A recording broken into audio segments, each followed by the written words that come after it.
Evening सभी विद्यार्थियों को गुड इवनिंग, राम राम, राधे राधे, प्रणाम सभी विद्यार्थियों को गुड इवनिंग।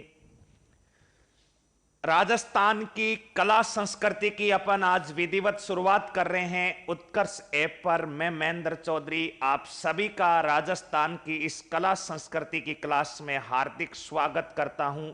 सभी मेरे प्यारे साथियों को गुड इवनिंग, राम राम। अब अपन अपनी क्लास की शुरुआत करते हैं। देखिएगा, आज का जो अपना विषय है, इस क्लास का जो विषय है, उस विषय से आप सभी विद्यार्थी भली भांति परिचित है। और आज का जो विषय है अपना, वो है राजस्थान की कला संस्कृति। राजस्थान की कला संस्कृति। इस राजस्थान की कला संस्कृति के बारे में मैं आप सभी विद्यार्थियों को परिचय करवा देता हूं। देखिएगा, राजस्थान की कला संस्कृति आज के युग में, आज के समय में राज्य स्तरीय सभी प्रतियोगी परीक्षाओं के लिए मील का पत्थर बन के आ रही है। कुछ विद्यार्थी पहले कहते थे मैथ से सिलेक्शन हो जाएगा, साइंस से सिलेक्शन हो जाएगा, साइंस से हो जाएगा, उससे हो जाएगा। और आज के युग में ध्यान रखिएगा, कला और संस्कृति, आर्ट एंड कल्चर जिसे अपन बोलते हैं, वो आपकी परीक्षा में सबसे ज्यादा, सबसे अहम मील का पत्थर साबित होने वाला विषय है। और सभी प्रतियोगी परीक्षाओं में, राज्य स्तरीय कोई सी भी परीक्षा आप उठाकर देख लें, उन सब में ऐसा कोई भी प्रतियोगी परीक्षा नहीं है जिसमें कला संस्कृति का सिलेबस नहीं है। तो मैं आप सभी का इस कला संस्कृति की स्पेशल लाइव क्लास में महेंद्र चौधरी आप सबका उत्कर्ष परिवार की तरफ से सभी साथियों का हार्दिक स्वागत करता हूं।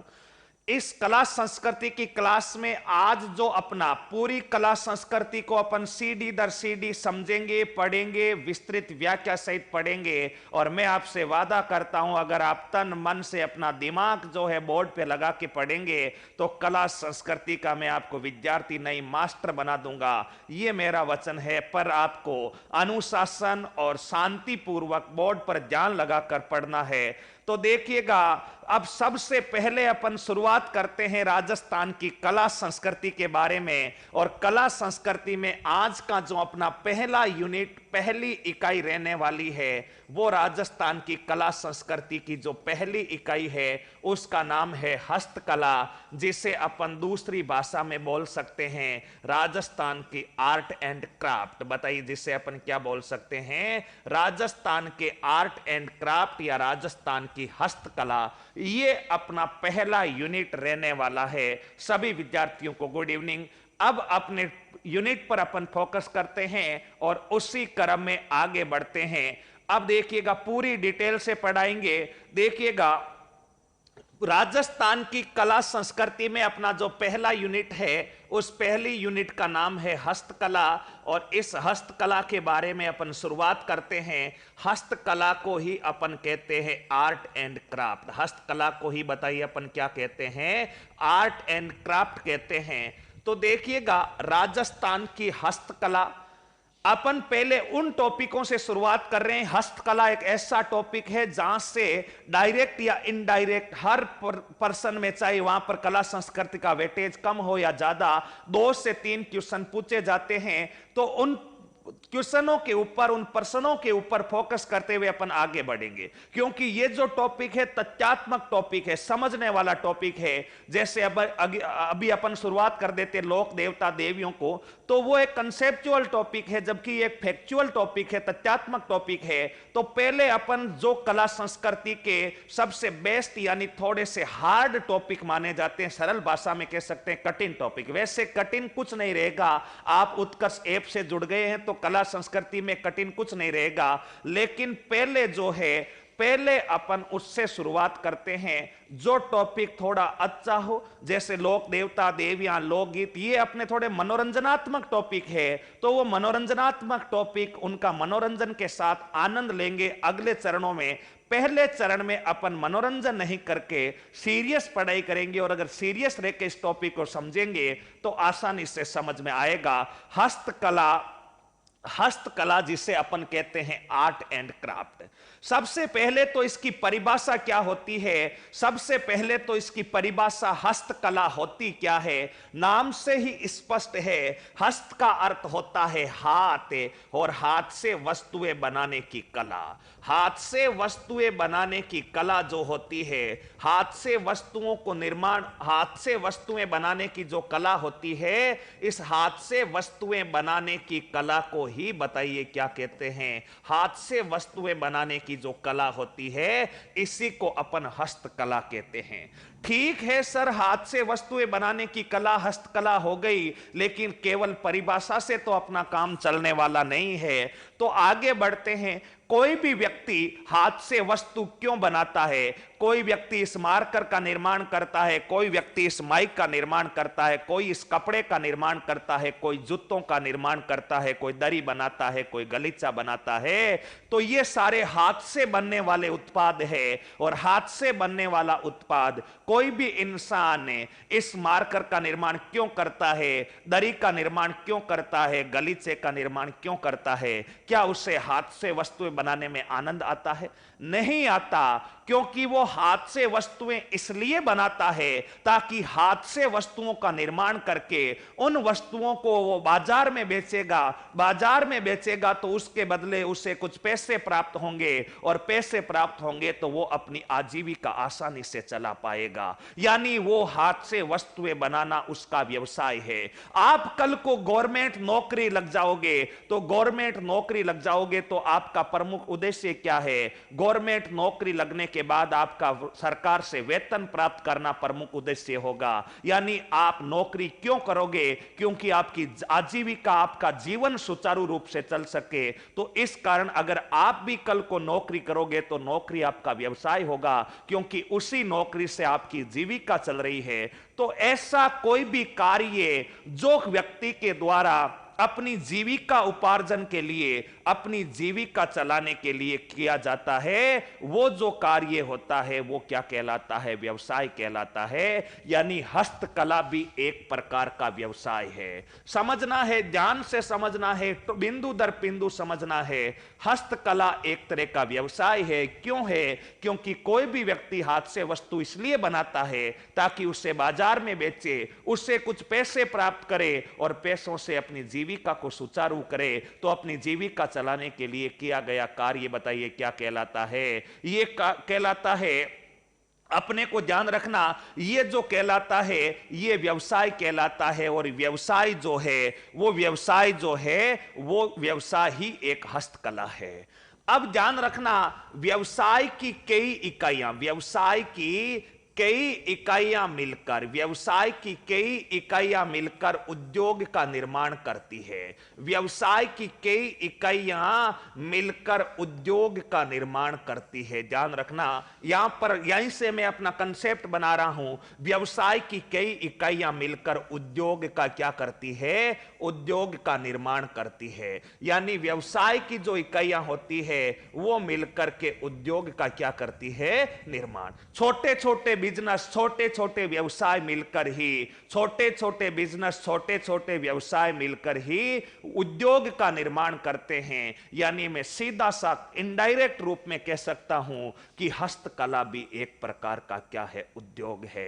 हस्तकला भी एक प्रकार का बताइए क्या है? उद्योग है। यानी हस्तकला उद्योग है। और पिछले रीट के पेपर में यह प्रश्न पूछा जा चुका है कि हस्तकला किस प्रकार का उद्योग है। तो ध्यान रखिएगा, हस्तकला एक प्रकार का लघु उद्योग है। बताइए, हस्तकला एक प्रकार का कौन सा उद्योग है? हस्तकला एक प्रकार का लघु उद्योग है। हस्तकला एक प्रकार का लघु उद्योग है। यहां तक का बिंदु आपको क्लियर होना चाहिए। इन 3 बिंदुओं से पिछली बार रीट के पेपर में एक प्रश्न पूछा जा चुका है। इसके बारे में ध्यान रखना, इससे प्रश्न पूछा जा चुका है कि हस्तकला किस श्रेणी का उद्योग है? लघु उद्योग। यहां तक आपको सारे बिंदु क्लियर होने चाहिए। पहला क्या है? हस्तकला की परिभाषा क्या होती है? हाथ से वस्तुएं बनाने की कला हस्तकला कहलाती है।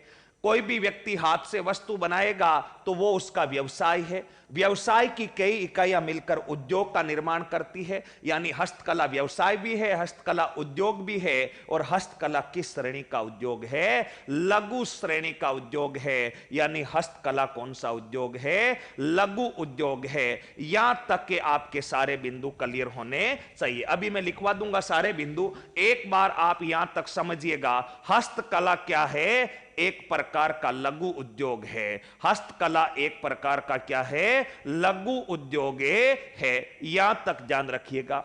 अब ध्यान रखिएगा, राजस्थान में पहला ही बिंदु साथ के साथ पेन और रजिस्टर आप साथ में लेकर बैठे और हस्तकला का पहला बिंदु लिखना है। हस्तकला एक लघु उद्योग है। बताओ, हस्तकला एक कौन सा उद्योग हो गया? हस्तकला एक लघु उद्योग है। पहला बिंदु आपके क्लियर होना चाहिए, हस्तकला एक लघु उद्योग है। ठीक है सर, हस्तकला जो है, हस्तकला लघु उद्योग है और राजस्थान में लघु उद्योग को संरक्षण, यानी उस उद्योग का पालन पोषण, उस उद्योग का विकास, उसमें जो है उस उद्योग का, लघु उद्योग का विकास कौन करता है? तो ध्यान रखिएगा, लघु उद्योग का विकास एवं संरक्षण साथ के साथ लिखते रहना है। लघु उद्योग का विकास एवं संरक्षण, लघु उद्योग का विकास एवं संरक्षण, लघु उद्योग का विकास एवं संरक्षण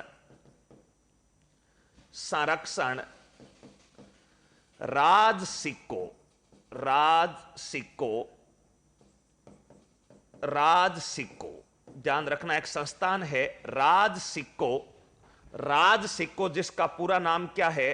राजस्थान लघु उद्योग विकास निगम। राजस्थान लघु उद्योग विकास निगम, राजस्थान लघु उद्योग विकास निगम, जिसका संरक्षण राजसिको या राजस्थान लघु उद्योग जो है लघु उद्योग विकास निगम द्वारा किया जाता है। लघु उद्योग विकास निगम द्वारा किया जाता है। ये दोनों फैक्ट क्लियर है। अगर परीक्षा में आ जाए कि लघु उद्योग को बढ़ावा किस संस्थान के द्वारा दिया जाता है, तो आपका उत्तर होगा राजसिको, जिसका पूरा नाम क्या है? राजस्थान लघु उद्योग विकास निगम।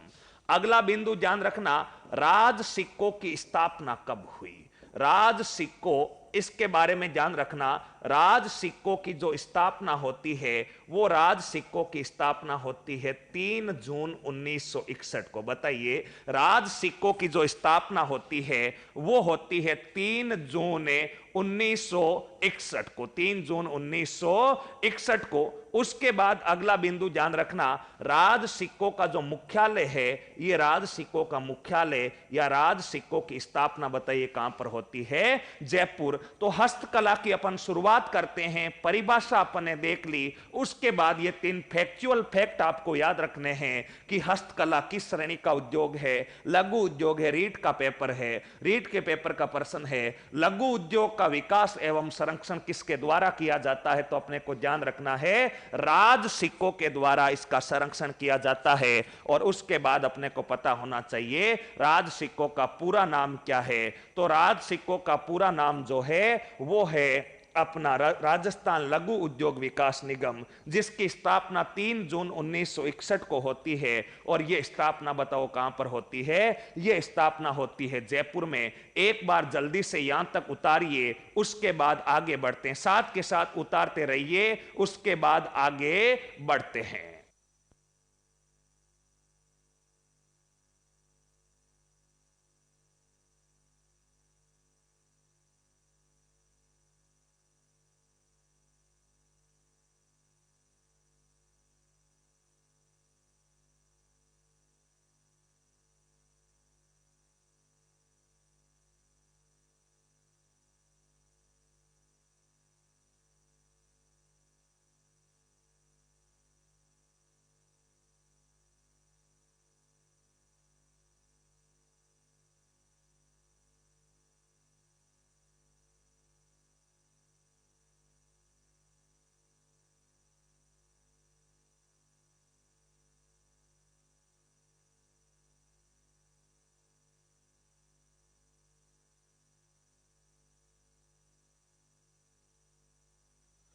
यहां तक सभी विद्यार्थियों ने उतार लिया, तो आगे बढ़ते हैं। ध्यान रखिएगा, ये राजस्थान की आर्ट एंड क्राफ्ट का पहला चरण अपन स्टार्ट कर रहे हैं। ये राजस्थान की सभी प्रतियोगी परीक्षाओं के लिए अत्यंत उपयोगी क्लास है, इसका बारे में ध्यान में रखना।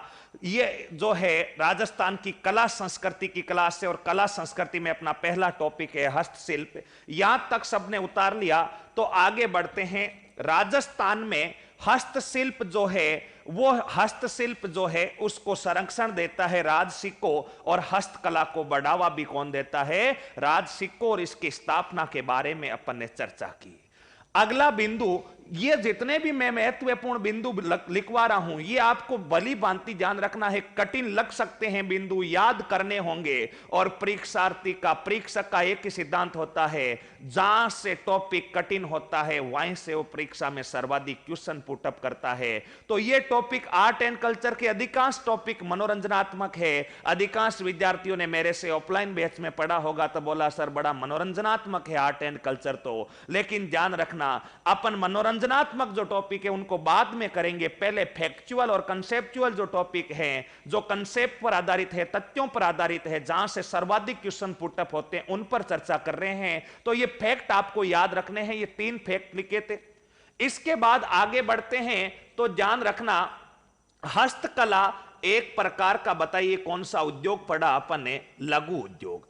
आपको ध्यान रखना है, पूरे भारत में चाहे राजस्थान में उद्योग कोई सा भी हो, वृहद हो, मध्यम हो, सूक्ष्म हो, लघु हो, कोई सा भी उद्योग हो, उद्योगों के लिए नियम कानून कायदे बनाए जाते हैं। और उद्योगों के लिए जो बनाए गए नियम कानून कायदे होते हैं, वो उद्योगों के लिए नियम कानून कायदे जो होते हैं उनको अपन औद्योगिक नीति कहते हैं। तो ध्यान रखिएगा, उद्योगों के लिए नियम कानून कायदे, ध्यान रखना, उद्योगों के जो नियम होते हैं, उन उद्योगों के जो नियम होते हैं, उन उद्योगों के नियम को बताओ कौन सी नीति कहते हैं? औद्योगिक नीति कहते हैं। यह भी अपने को ध्यान में रखना है। यानी उद्योगों के लिए जो नियम होते हैं, जिस नियम के तहत उद्योग चलते हैं, कोई भी कार्य होता है तो नियम के तहत, कोई भी शिक्षा का कार्य होता है तो शिक्षा नीति के तहत, उद्योग का कार्य तो उद्योग नीति के तहत।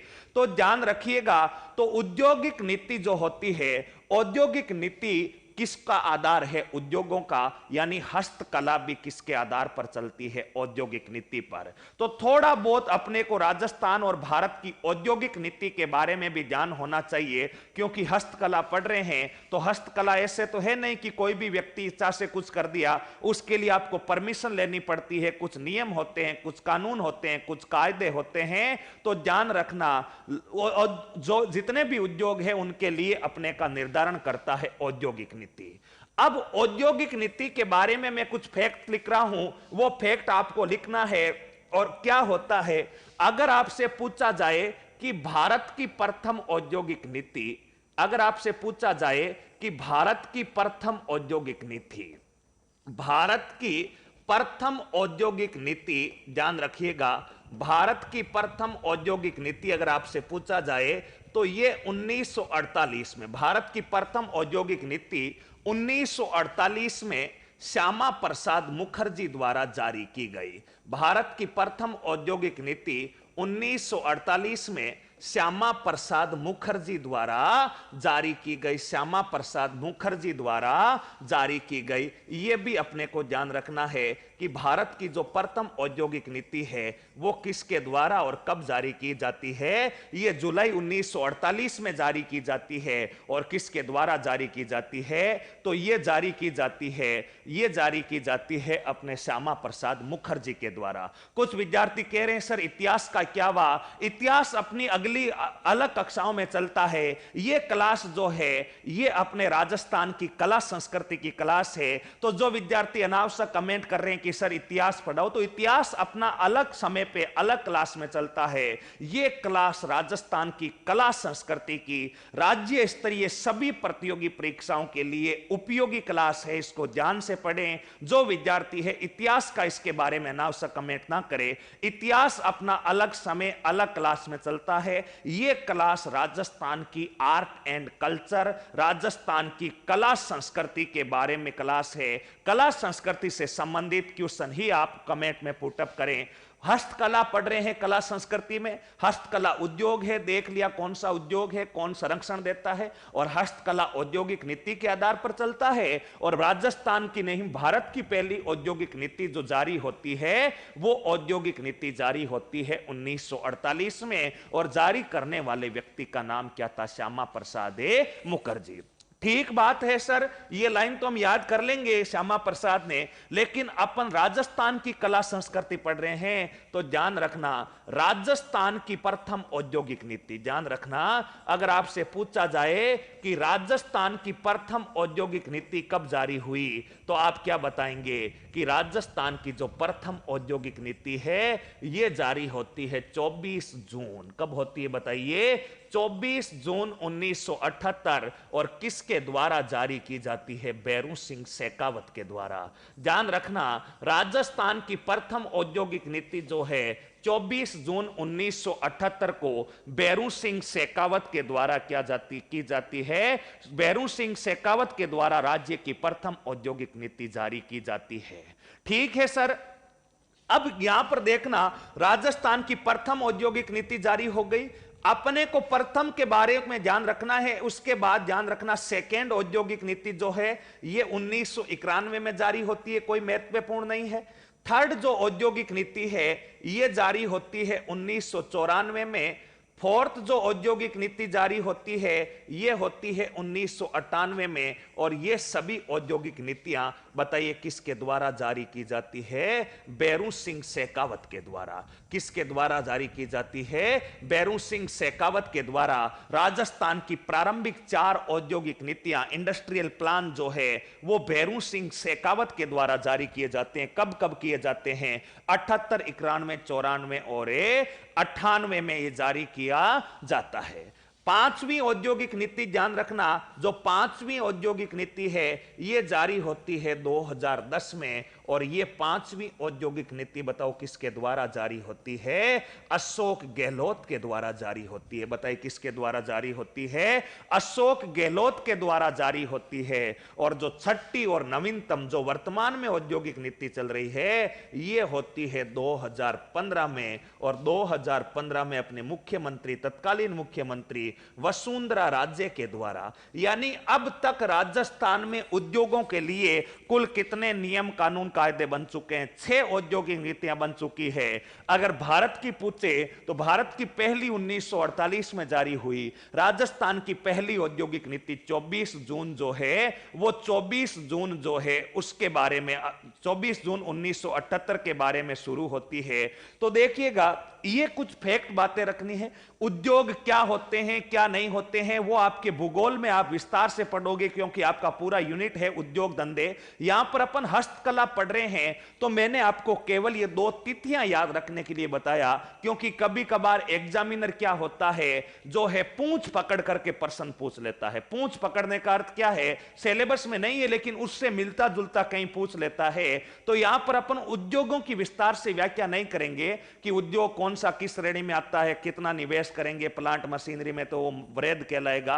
अपन यहां पर उद्योग धंधों की बात करने नहीं आए हैं, अपन यहां पर हस्तकला की बात कर रहे हैं। तो हस्तकला में ये 2 फैक्ट तो ये आपको याद रखने हैं, और एक ये याद रखना है कि राजस्थान में वर्तमान में कौन सी औद्योगिक नीति चल रही है। तो वर्तमान में आज के दिन तक 6ठी औद्योगिक नीति हो सकता है आगामी दिनों में गहलोत सरकार कोई नई औद्योगिक नीति ले आए, लेकिन आज के दिन तक टोटल 6 औद्योगिक नीतियां जारी हुई है, जिनमें से ये 2 आपको याद रखनी है। प्रारंभिक 4 औद्योगिक नीतियां बैरू सिंह शेखावत के द्वारा जारी की गई थी, और अंतिम जो है वो वसुंधरा राजे के द्वारा जारी की जाती है।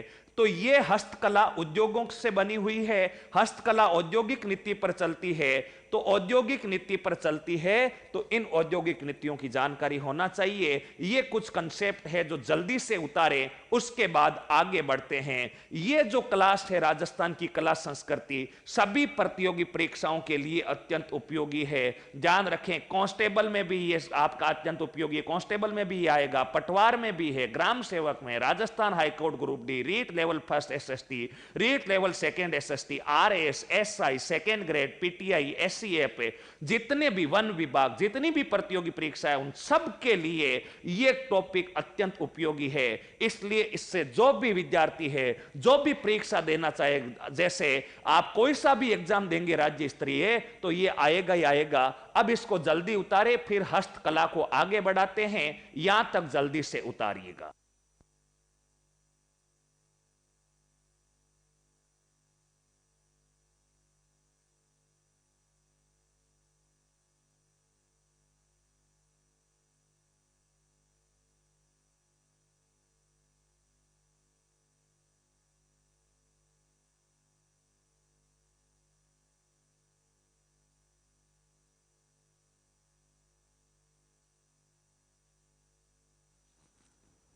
जल्दी से उतारते रहें, उसके बाद आगे बढ़ेंगे। साथ के साथ नोट्स आते रहे हैं, साथ के साथ नोट्स बनाते रहें, और अभी रफ में बना लें, एक ही बार में इतना उतारने का मौका दे रहा हूं मैं आपको, तो जल्दी उतारें, उसके बाद आगे बढ़ते हैं।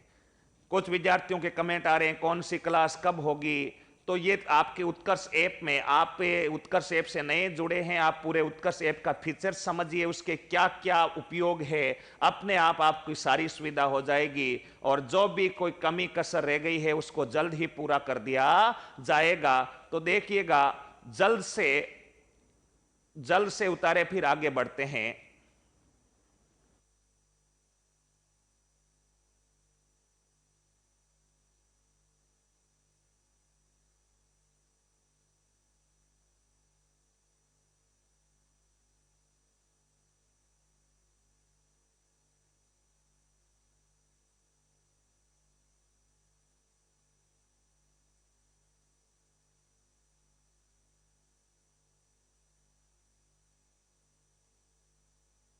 यहां तक सबने उतार लिया, तो देखिएगा अब आगे बढ़ते हैं। राजस्थान में ये औद्योगिक नीतियां, हस्तकला की मैं मोटी मोटी भूमिका आपको बता रहा हूं। हस्तकला की मोटी मोटी भूमिका, आरएस लेवल तक की किसी भी परीक्षा को आप दीजिएगा, सारा का सारा आरएस लेवल की, आरएस मेंस तक का कोई सा भी पेपर आप देंगे तो आपका कोई सा भी प्रश्न गलत नहीं होगा, अगर ध्यान से पढ़ेंगे और अनावश्यक कमेंट नहीं करेंगे। तो देखिएगा, यहां तक ये औद्योगिक नीतियां, अभी हस्तकला से संबंधित अपन महत्वपूर्ण प्रश्नों पर चर्चा कर रहे हैं, तो ध्यान रखिएगा, ये जो है राजस्थान की औद्योगिक नीतियां हो गई। 4 बिंदु पढ़े अपन ने, चारों देखो। पहला अपन ने पढ़ा हस्तकला एक लघु उद्योग है, लघु उद्योग को संरक्षण कौन देता है, राज सिक्को देता है। फिर देखा राज सिक्कों की स्थापना कब हुई थी, 3 जून 1961 को हुई थी। फिर अपन ने कहा था कि जितने भी उद्योग है वो औद्योगिक नीति पर चलते हैं। फिर अपन ने औद्योगिक नीतियों की चर्चा की। अब इसी हस्तकला को आगे बढ़ाते हैं, हस्तकला को आगे बढ़ाते हैं। मैं 4 फैक्ट और लिखूंगा, वो चारों फैक्ट जो है आपको क्लियर होने चाहिए। अब देखना, पहला फैक्ट, मैं 2 फैक्ट एक साथ लिख रहा हूं। पहला प्रश्न आपसे परीक्षा में पूछा जा सकता है, राजस्थान में हस्तकला का तीर्थ किसे कहा जाता। तो ध्यान रखना, हस्तकला का जो तीर्थ है वो राजस्थान में हस्तकला का तीर्थ कहा जाता है जयपुर को। बताओ, राजस्थान में हस्तकला का तीर्थ किसको कहा जाता है? राजस्थान में हस्तकला का तीर्थ जो कहा जाता है वो राजस्थान में हस्तकला का तीर्थ कहा जाता जयपुर को। क्या होता तीर्थ मैं बताऊंगा, लेकिन उससे पहले मैं एक बिंदु और लिख देता हूं। अगर पूछ ले कि राजस्थान में हस्तकला का केंद्र कौन सा है, राजस्थान में हस्तकला का केंद्र, तो आप क्या बताएंगे? राजस्थान में जो है हस्तकला का केंद्र, ध्यान रखना, राजस्थान में हस्तकला का केंद्र माना जाता है बोरानाडा। और बोरानाडा बताओ कहां पर पड़ता है? जोधपुर में। प्रश्न 2 प्रकार से, ये मैं हस्तकला से संबंधित महत्वपूर्ण बिंदु जहां से मोटी मोटी रूपरेखा से प्रश्न बना रहा हूं। 2 प्रकार के प्रश्न परीक्षाओं में आपके बन सकते हैं। सीधा प्रश्न बन सकता है राजस्थान में हस्तकला का तीर्थ जयपुर को, और राजस्थान में हस्तकला का सबसे बड़ा केंद्र, या राजस्थान में हस्तकला का केंद्र जो है, तो हस्तकला का जो केंद्र माना जाता है वो माना जाता है बोरानाडा जोधपुर। क्या अंतर है सर? हस्तकला का तीर्थ क्या होता है और हस्तकला का केंद्र में क्या अंतर है? तो ध्यान से समझ ले, हस्तकला का तीर्थ क्या होता है और हस्तकला का केंद्र क्या होता है।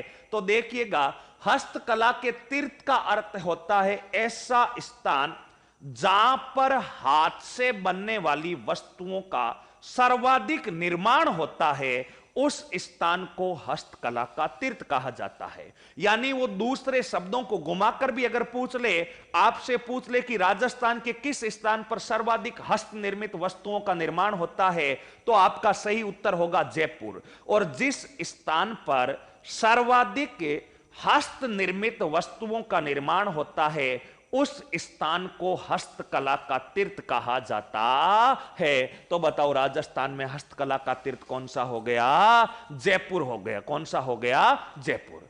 अब दूसरा क्या है? राजस्थान में हस्तकला का केंद्र है बोरानाडा। अर्थ क्या होता है केंद्र का? केंद्र का अर्थ होता है चाहे हस्तकला यानी हाथ से बनने वाली वस्तुओं का निर्माण पूरे राजस्थान में कहीं पर भी हो, लेकिन अगर उन वस्तुओं को एक्सपोर्ट करना है, विदेश में निर्यात करना है और मार्केट में बेचना है, तो उन सभी वस्तुओं को एक्सपोर्ट या निर्यात या उन वस्तुओं को इकट्ठा कहां पर किया जाएगा? उन वस्तुओं को केंद्रित कहां पर किया जाएगा? बोरानाडा। और बोरानाडा बताओ कहां पर पड़ता है? जोधपुर में पड़ता है। इसलिए दो प्रकार से प्रश्न बन सकते हैं, दोनों में आपको कंफ्यूज नहीं होना है। हस्तकला का तीर्थ अर्थात सर्वाधिक हाथ से बनने वाली वस्तुओं का निर्माण कहां पर होता है, तो आपका आंसर हो जाएगा जयपुर। और दूसरा अगर आपसे पूछ ले कि इन हस्त वस्तुओं को निर्यात करने हेतु इनको कहां पर एकत्रित किया जाता है या हस्तकला का केंद्र कौन सा है, तो हस्तकला का जो केंद्र होगा वो हस्तकला का केंद्र होगा बोरानाडा, जोधपुर। यहां तक आप सबको क्लियर होना चाहिए। अब ध्यान रखना यहीं पर हस्त निर्मित वस्तुओं को या हस्त निर्मित, सीधा लिख ले, हस्तकला की आत्मा अथवा हृदय मीनाकारी को कहा जाता है। हस्तकला का आत्मा अथवा हृदय मीनाकारी को कहा जाता है। अब बताओ हस्तकला की आत्मा या हस्तकला का हृदय जो है वो किसको कहा जाता है? मीनाकारी को कहा जाता है। इसके बारे में अपने को बताना है। तो हस्तकला का हृदय या आत्मा मीनाकारी को कहा जाता, अर्थ क्या है? यानी हस्तकला राजस्थान में जितनी भी हाथ से वस्तुएं बनती है उन सभी वस्तुओं में सर्वाधिक राजस्थान सरकार को मुनाफा देने वाली जो हस्तकला है वो हस्तकला अपनी मीनाकारी है। मीनाकारी के गहने अभी आगे पढ़ेंगे, इस पर मीनाकारी पर भी विस्तार से, मीनाकारी अपना पूरा टॉपिक है। तो जो मीनाकारी की कला है यानी जो गहने जेवरात आभूषण की कला है, उस कला से राजस्थान सरकार को सर्वाधिक रेवेन्यू प्राप्त होता है, सर्वाधिक विदेशी मुद्रा प्राप्त होती है। इस कारण जितनी भी हस्तकला है, जितनी भी हस्तकलाएं हैं, उन सभी हस्तकलाओं की आत्मा, उन हस्तकलाओं का हृदय कौन सी कला कहलाती है? मीनाकारी की कला कहलाती है। यह भी आपको सारे फैक्ट क्या होना चाहिए? क्लियर होना चाहिए। अब देखना अगला बिंदु। अगला बिंदु क्या है? राजस्थान सरकार। कौन सी सरकार है? राजस्थान सरकार हस्त निर्मित वस्तुओं को, राजस्थान सरकार हस्त निर्मित वस्तुओं को, राजस्थान सरकार हस्त निर्मित वस्तुओं को राजस्थली नाम से विपणित करती है। राजस्थली नाम से विपणित करती है। राजस्थली नाम से बताओ क्या करती है? राजस्थली नाम से विपणित करती है। बताओ ये बिंदु क्लियर है या नहीं है? विपणित करती है। इस विपणित करती है का अर्थ क्या होता है? विपणित का अर्थ होता है, सरल भाषा में समझिए, एक लाइन पूरी लिखी हुई है, राजस्थान सरकार हस्त निर्मित वस्तुओं को राजस्थली नाम से विपणित करती है। इसका अर्थ यह है, इसका अर्थ जो है यह होता है कि मार्केट से आपने वुडलैंड के जूते खरीदे, एडिडास के शूज खरीदे, लिवाइस की जींस खरीदी, मुफ्ती का शर्ट खरीदा। ये क्या है? मुफ्ती, लिवाइस, एडिडास क्या है?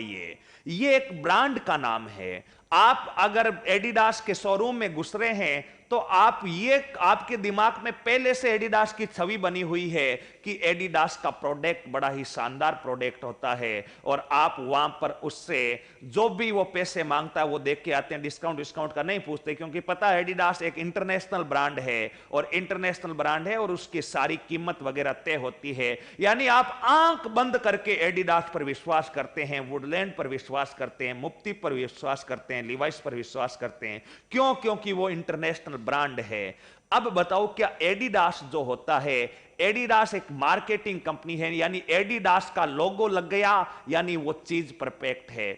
उसी प्रकार राजस्थान सरकार राजस्थान में बनने वाली जो वस्तुएं होती है उन वस्तुओं पर एक टैग लगा देती है। उस ब्रांड का नाम राजस्थली है। उस ब्रांड का नाम जो है वो बताइए कौन सा स्थली है? राजस्थली है। यानी अगर राजस्थली ब्रांड की चीज है यानी मेड इन राजस्थान है, और राजस्थान की हैंडीक्राफ्ट वस्तु है, और वो 100% ब्रांडेड है। विपणित का अर्थ होता मार्केट में बेचना, यानी राजस्थान में हाथ से बनने वाली वस्तुएं किस नाम से बाजार में बेची जाती है? तो ये बेची जाती है राजस्थली। ये चारों फैक्ट जो है आपको क्लियर होने चाहिए। हस्तकला का तीर्थ जयपुर, क्योंकि सर्वाधिक हस्तनिर्मित वस्तुओं का उत्पादन जयपुर में होता है। हस्तकला का केंद्र बोरानाडा जोधपुर है।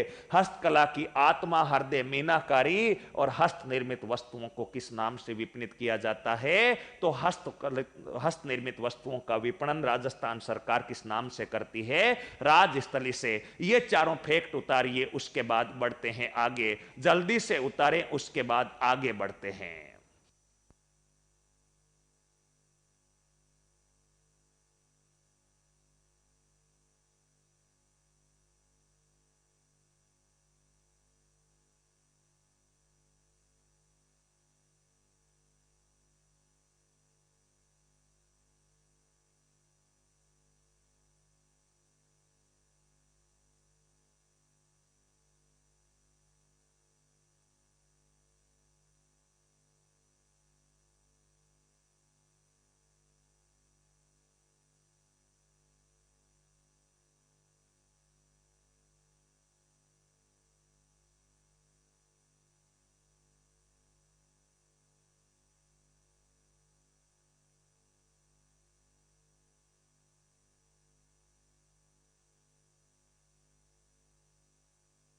से उतारें, उसके बाद आगे बढ़ते हैं। कुछ विद्यार्थी जो है वो अनावश्यक कमेंट कर रहे हैं, ध्यान रखें, अनावश्यक कमेंट नहीं कर रहे हैं। अनावश्यक कमेंट नहीं करें, पढ़ाई के ढंग से करें। पढ़ने वाले विद्यार्थियों को अनावश्यक कमेंट करके डिस्टर्बेंस ना करें। अगर कोई डाउट रहता है, कोई रिलेटेड टॉपिक से संबंधित क्वेश्चन है, तभी आप कमेंट करें, संबंधित टॉपिक से कमेंट करें। अन्यथा टेक्निकल टीम जो है आपको बार बार कमेंट करने पर ब्लॉक कर देगी, जो आपके लिए खतरा हो जाएगा। आप डाउट होने पर भी नहीं पूछ पाएंगे। इसलिए आप सभी मेरे साथी भाइयों और बहनों से विनम्र निवेदन है, टॉपिक से संबंधित कोई डाउट है, कोई क्वेश्चन है, तो आप कमेंट करें। आपके कमेंट का जरूर रिप्लाई दिया जाएगा। कमेंट करने के बाद थोड़ा धैर्य भी बनाए रखें। हजारों कमेंट आते हैं, पढ़ने में भी समय लगता है, तो ध्यान रखें। यहां तक सभी विद्यार्थी जो है उतारते रहिए। अब देखिएगा, यहां तक सबने उतार लिया। ये कुछ फैक्ट जो है अपने हस्तकला के बारे में पढ़ा है, और इन फैक्टों से भी परीक्षा में कभी कभार सीधा मोटा मोटा प्रश्न उठ करके आ जाता है।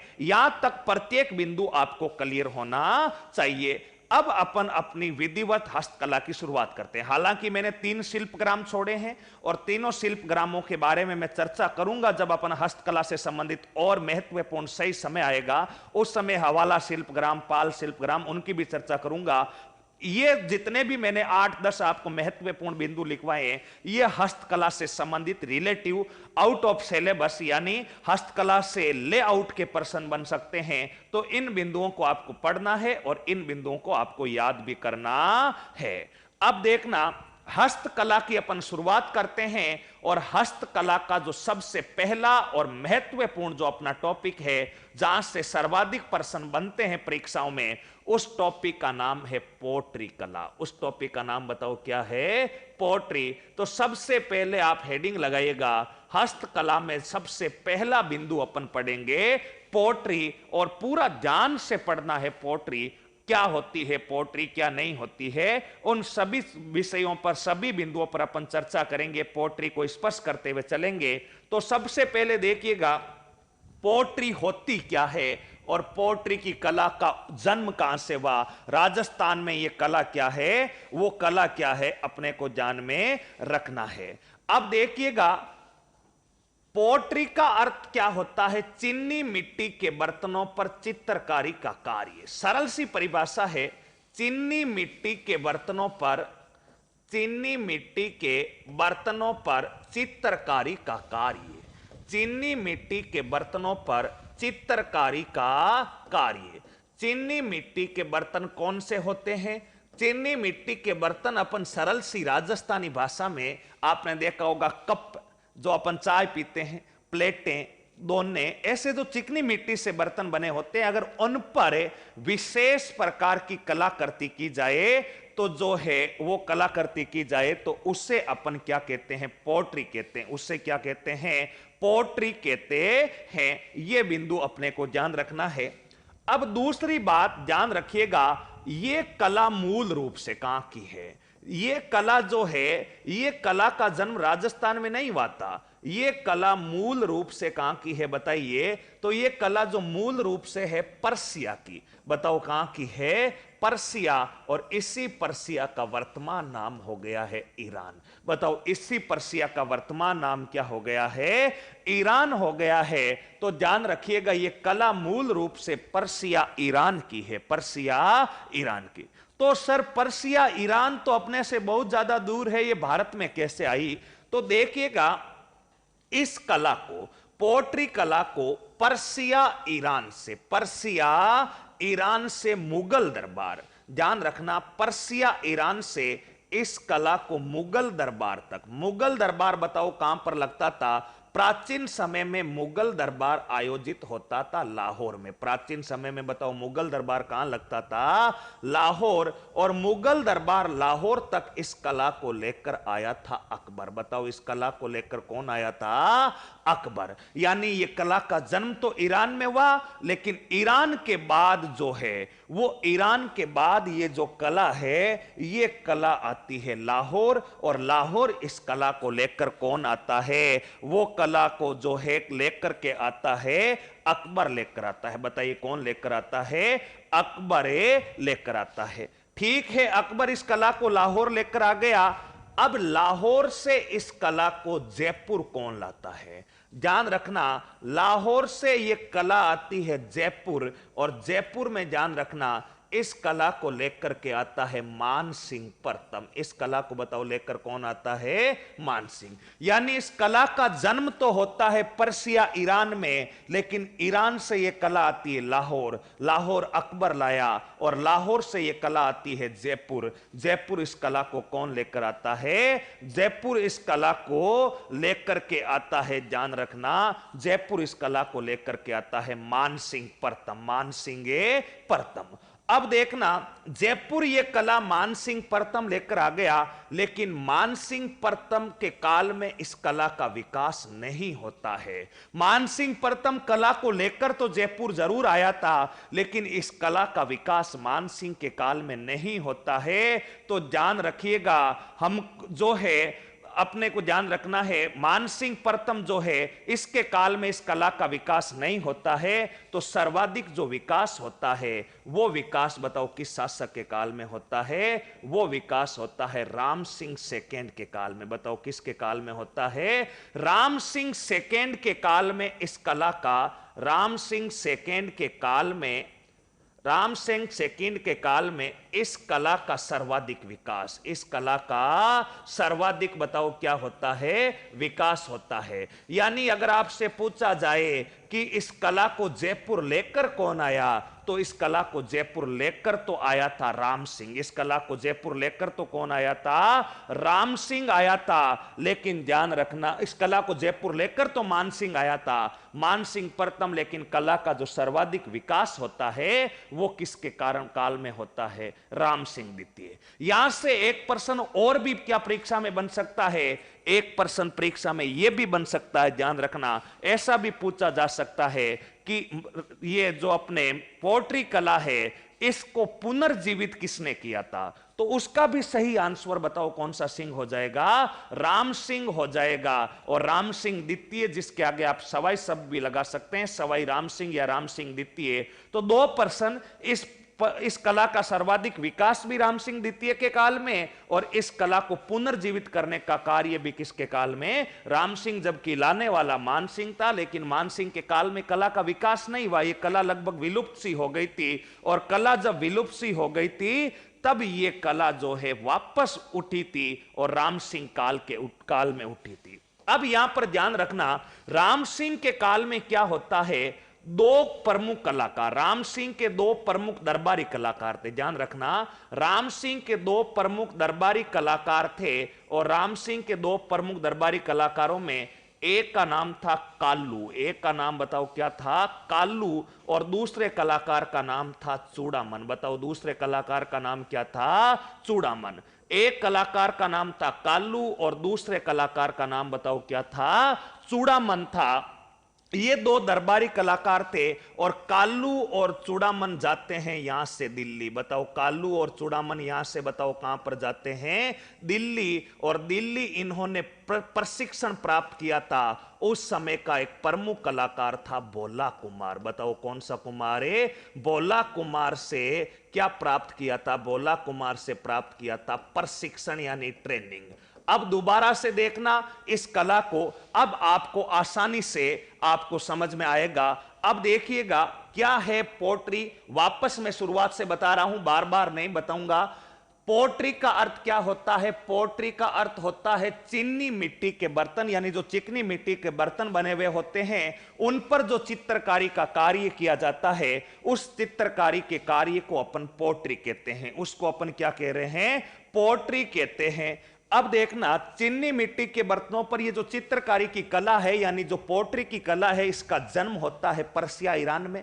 पर्सिया ईरान से ये कला लाहौर आता है अकबर। अकबर से ये कला जयपुर लाता है मानसिंह प्रथम। मानसिंह प्रथम के काल में इस कला का विकास नहीं होता, कला विलुप्त हो जाती है। इस कला को पुनर्जीवित या इस कला का सर्वाधिक विकास राम सिंह द्वितीय के काल में होता है। राम सिंह द्वितीय के दो प्रमुख दरबारी कलाकार थे कालू और चूड़ामन। ये दोनों उस समय के प्रसिद्ध जो चित्रकार था भोला कुमार, ये दिल्ली का था। भोला कुमार के पास जाते हैं और प्रशिक्षण प्राप्त करते हैं, और प्रशिक्षण प्राप्त करके ये वापस जयपुर आकर के कौन सी कला की शुरुआत कर देते हैं? पोट्री कला की शुरुआत कर देते हैं। ये तो है अपने पोट्री का सामान्य परिचय। अब पोट्रियां कितने प्रकार की होती है, कौन सी पोट्री कहां की प्रसिद्ध है, उनके बारे में भी अपन चर्चा करते हैं। लेकिन ध्यान दें, यहां तक एक बार उतारिए, उसके बाद आगे बढ़ते हैं। ऐसे ही उतार लीजिए, जल्दी से उतारिए, फिर आगे बढ़ते हैं।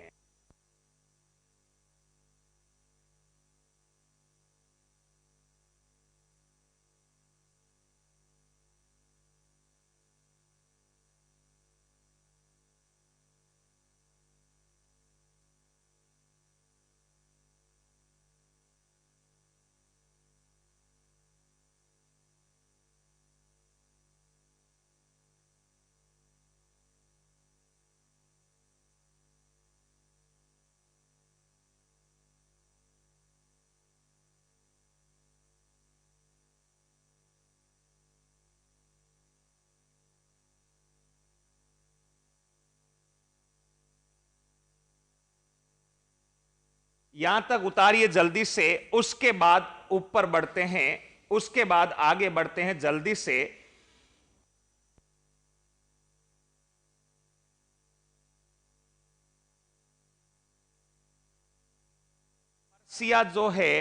पर्सिया जो है फारस कहते थे, और फारस जो वर्तमान में ईरान बन गया है।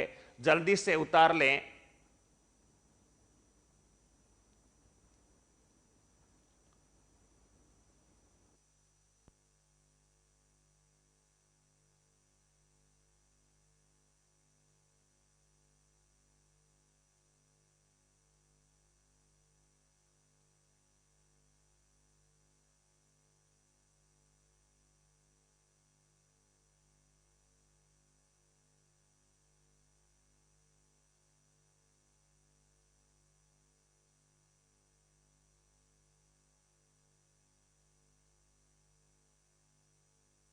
तक भाई सभी साथियों ने उतार लिया। तो आगे बढ़ते हैं। यह है अपने पोट्री की परिभाषा, चीनी मिट्टी के बर्तनों पर चित्रकारी का कार्य, और उसके बाद ये कला कांकी वगैरह कैसे आई, और कालू और चूड़ामन ने दोबारा जीवित की थी, किससे प्रशिक्षण प्राप्त किया था, भोला कुमार से। यहां तक जो है आपको मोटी मोटी बातें पता होनी चाहिए। यहां तक आशा करता हूं सब विद्यार्थियों को बहुत अच्छे तरीके से समझ में आया होगा। अब बढ़ते हैं आगे। देखना, पोट्री कला जो है राजस्थान में कुल कितने प्रकार की है। पोट्री कला जो है राजस्थान में मुख्यतः ध्यान रखना, कई गाइडों में कुछ और लिखा हुआ। एक बात और ध्यान रख लें, यहां पर जो फैक्ट लिखवाया जाए आपको उसे ही 100% प्रमाणिक माना जाए, उसके बारे में ध्यान रखना। पर अब देखिएगा, अब अगला बिंदु अपने को क्या ध्यान रखना, राजस्थान में अगर अपन पोट्री पढ़ रहे हैं तो 4 प्रकार की पोट्री पढ़ेंगे। एक तो ब्लू पोट्री, जिससे आप हिंदी में नीली पोट्री भी कह सकते हैं, ब्लू पोट्री अथवा नीली पोट्री। एक पोट्री अपन पढ़ेंगे ब्लू पोट्री अथवा नीली पोट्री। ध्यान रखना, ब्लू पोट्री अथवा नीली पोट्री राजस्थान में बताओ कहां की प्रसिद्ध है, जयपुर की। ब्लू पोट्री अथवा नीली पोट्री जो है वो अपने प्रसिद्ध है जयपुर की। एक पोट्री अपन पढ़ेंगे डबल वर्क पोट्री। ध्यान रखना, राजस्थान में 4 प्रकार की पोट्रियां हैं, एक ब्लू पोट्री, एक डबल वर्क पोट्री, अथवा इसी पोट्री का दूसरा नाम है कागजी पोट्री। इसी पोट्री का बताओ दूसरा नाम कौन सी पोट्री है, कागजी पोट्री। और यह प्रसिद्ध है थानागाजी, और थानागाजी पड़ता है अलवर में। इनके बारे में अपन विस्तार से पढ़ेंगे। पहले मैं बता देता हूं कौन कौन सी पोट्रियां पढ़ेंगे। एक पोट्री पढ़ेंगे ब्लैक पोट्री। ब्लैक पोट्री जिसे अपन काली पोट्री भी कहते हैं, साथ के साथ नोट करते रहें, ब्लैक पोट्री अथवा काली पोट्री। और ये ब्लैक पोट्री अथवा जो काली पोट्री है ये बताओ राजस्थान में कहां की प्रसिद्ध है, कोटा की। ब्लैक पोट्री अथवा काली पोट्री जो है ये राजस्थान में बताओ कहां की प्रसिद्ध है, कोटा की प्रसिद्ध है। और उसके बाद एक जो पोट्री बच जाती है वो पोट्री है गोल्डन पोट्री अथवा सुनहरी पोट्री। बताओ गोल्डन पोट्री अथवा कौन सी पोट्री, सुनहरी पोट्री। और ये प्रसिद्ध है अपने बीकानेर की। बताओ कहां की प्रसिद्ध है, बीकानेर की। ये राजस्थान में मोटे रूप से 4 प्रकार की पोट्रियां प्रचलित है, इसका भी ध्यान में रखें। मोटे रूप में कितने प्रकार की पोट्रियां प्रचलित है, 4। और इन 4 पोट्रियों के अलावा राज्य में किसी भी प्रकार की कोई पोट्री नहीं है। तो ध्यान रखिएगा, इन 4 पोट्रियों से परीक्षा में प्रश्न बनने की संभावनाएं सबसे ज्यादा रहती है। तो इनके बारे में अपन विस्तार से चर्चा करते हैं। ये 4 प्रकार की हो गई। पहली ब्लू पोट्री जिसे नीली पोट्री, 3 और 4। तो ब्लू पोट्री कहते किसे हैं, अगर पोट्री की परिभाषा तो पता ही है, चीनी मिट्टी के बर्तनों पर चित्रकारी पोट्री कहलाती।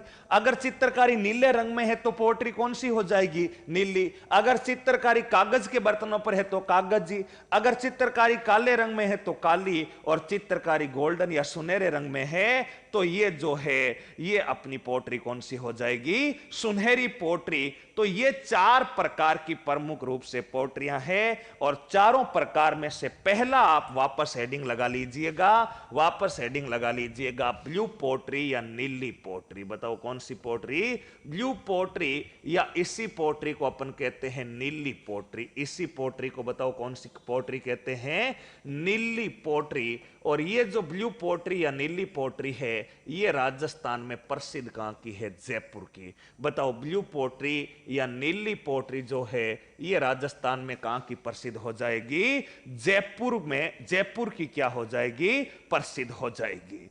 अब देखना क्या होती है नीली पोट्री। बोर्ड पर ध्यान रखें, अनावश्यक कमेंट ना करें। कुछ विद्यार्थी अभी से कह रहे हैं अजरक प्रिंट कहां की, अरे प्रिंट भी पढ़ेंगे, थोड़ा सा सब्र रख लो। सब्र का फल मीठा होता है। सब्र का फल क्या होता है, मीठा होता है। मैंने ऑफलाइन के विद्यार्थियों को भी ये कह के अंगुलियों पे आर्ट एंड कल्चर याद करवाई थी। आप ऑनलाइन विद्यार्थियों से भी ये निवेदन कर रहा हूं, सब्र रखें। जिस दिन आर्ट एंड कल्चर पूरी होगी तब आपको ध्यान रखना, तब आपको ध्यान रखना है। आपको अगर आर्ट एंड कल्चर पूरी याद ना हो जाए तो आप बताना, लेकिन सब्र रखना जरूरी है। एक साथ ऐसी कोई दवाई तो है नहीं ताकि मैं गोल के पूरी आर्ट एंड कल्चर आपके साथ डाल दूं। अजरक प्रिंट भी पढ़ाऊंगा, मलीर भी पढ़ूंगा, प्रिंट पूरी पढ़ेंगे, लेकिन सिस्टेमेटिक ढंग से, व्यवस्थित ढंग से एक एक बिंदु पर चर्चा करते हुए पढ़ेंगे।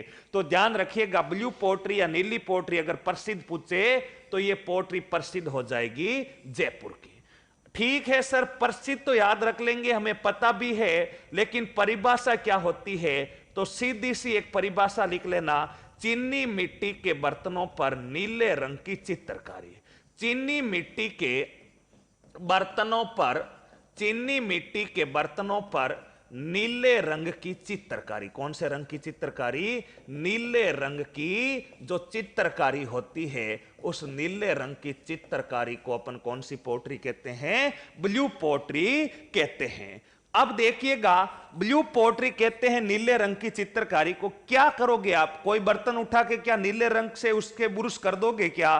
तो ध्यान रखेगा, अगर आपसे नीले रंग का कोई, आपने मार्केट से रंग का डिब्बा खरीदा, पेंट का डिब्बा खरीदा और कोई बर्तन लिया और उस पर नीले रंग की चित्रकारी कर दी, तो क्या वो ब्लू पोट्री बन जाएगी क्या? नहीं बनेगी। ध्यान रखना, इस ब्लू पोट्री राजस्थान की सबसे महंगी, सबसे रईस पोट्री और विश्व विख्यात पोट्री है। इस पोट्री के बर्तन बनाने के लिए आपको कई पापड़ बेलने पड़ेंगे, और वो पापड़ कैसे बेलेंगे? तो देखिएगा, माना कि आपको समझाने के लिए, माना कि ये एक मटका है, माना कि ये एक मटका है या ये एक बर्तन है, और इस बर्तन जो है, ये बर्तन, इस पर आपको ब्लू पोट्री करनी है। कौन से रंग की चित्रकारी करनी है? नीले रंग की। माना कि ऐसा कोई मटका मैंने आपके बोर्ड पर बनाया है, या ऐसा कोई ये चिकनी मिट्टी का बर्तन है। अब इस बर्तन के ऊपर आपको चित्रकारी करके इस बर्तन को कौन सी पोट्री का बर्तन बनाना है? नीली पोट्री का। तो इस मटका साधारण मटका है, अब आप इस पर किस विधि से, किस प्रकार से चित्रकारी करोगे कि ये जो मटका है, ये मटका नीली पोट्री का बन जाएगा, ये नीली पोट्री का। तो इसके लिए ध्यान रखना है, इसके लिए अपने को क्या करना पड़ेगा? साधारण मटका है, अब साधारण मटका है तो इस पर अपन चित्रकारी करेंगे। तो चित्रकारी करने के लिए सबसे पहले तो आपको 5 वस्तुओं की आवश्यकता पड़ेगी, और वो 5 वस्तुएं आपके दिमाग में होनी चाहिए। सबसे पहले आपको आवश्यकता पड़ेगी हरे रंग का कांच। सबसे पहले 1 नंबर पर जिस वस्तु की आवश्यकता पड़ेगी उसका नाम है हरे रंग का कांच। आपको चित्रकारी करनी है तो हरे रंग का कांच, और हरे रंग का कांच जो होता है इस ब्लू पोट्री में, ध्यान रखना, उसे कहिरा कहते हैं।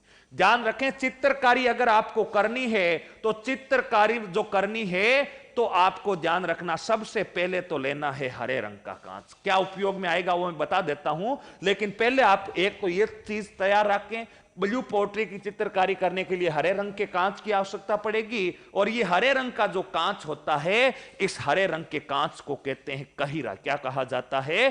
कहिरा। नंबर 2 पर आपको जो है इस चित्रकारी करने के लिए आपको काम में लेना पड़ेगा गोंद। बताओ, काम में क्या लेना पड़ेगा? गोंद। जो गोंद होता है, गोंद को इस कला में साजी कहते हैं। गोंद को इस कला में बताओ क्या कहते हैं? साजी। इनके नाम भी याद रखना, परीक्षा में सीधा आ जाए, ब्लू पोट्री में प्रयुक्त गोंद क्या कहलाता? साजी।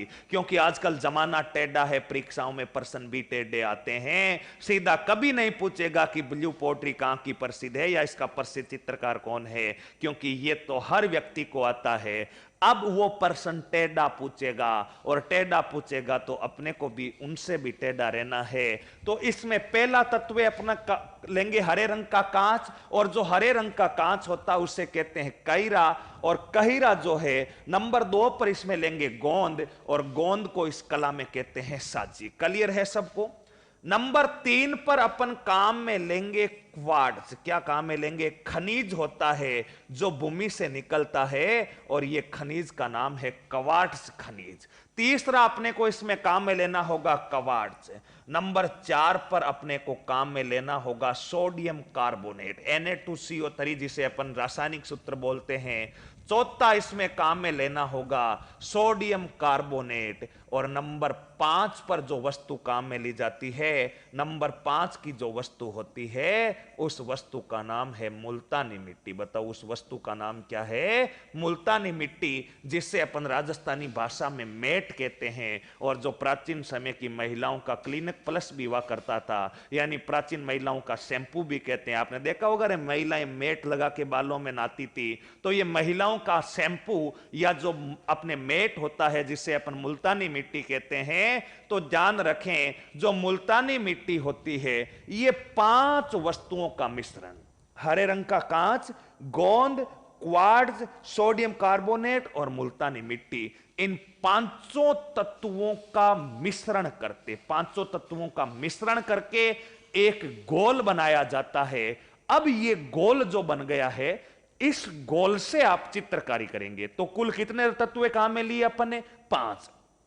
पांचों को क्या क्या कहते हैं? परीक्षा में पहला ही प्रश्न बन सकता है। इस कला में गोंद को क्या कहते? हरे रंग के कांच को क्या कहते? या उपरोक्त में से कौन सा तत्व अपने ब्लू पोट्री का कार्य करते समय काम में नहीं लिया जाता? तो इस प्रकार के कई प्रश्न वो यहां से एग्जामिनर बना सकता है। तो 5 तत्व लिए, 5 को अपन ने मिक्स किया और 5 का एक गोल बना लिया। और गोल बनाने के बाद ध्यान रखना, गोल बनाने के बाद में इसको, ये जो बर्तन है इससे 700 से 800 डिग्री सेंटीग्रेड पर, 700 से 800 डिग्री सेंटीग्रेड ताप पर पकाया जाता। बताओ कितने सेंटीग्रेड ताप पर है? 700 से 800 डिग्री सेंटीग्रेड ताप पर क्या किया जाता है? पकाया जाता है। और 700 से 800 डिग्री सेंटीग्रेड ताप पर है। पकाने के बाद में अपने को ध्यान रखना है, 700 से 800 डिग्री सेंटीग्रेड ताप पर पका करके इन 5 तत्वों का मिश्रण का जो गोल है उससे अपन चित्रकारी करते हैं।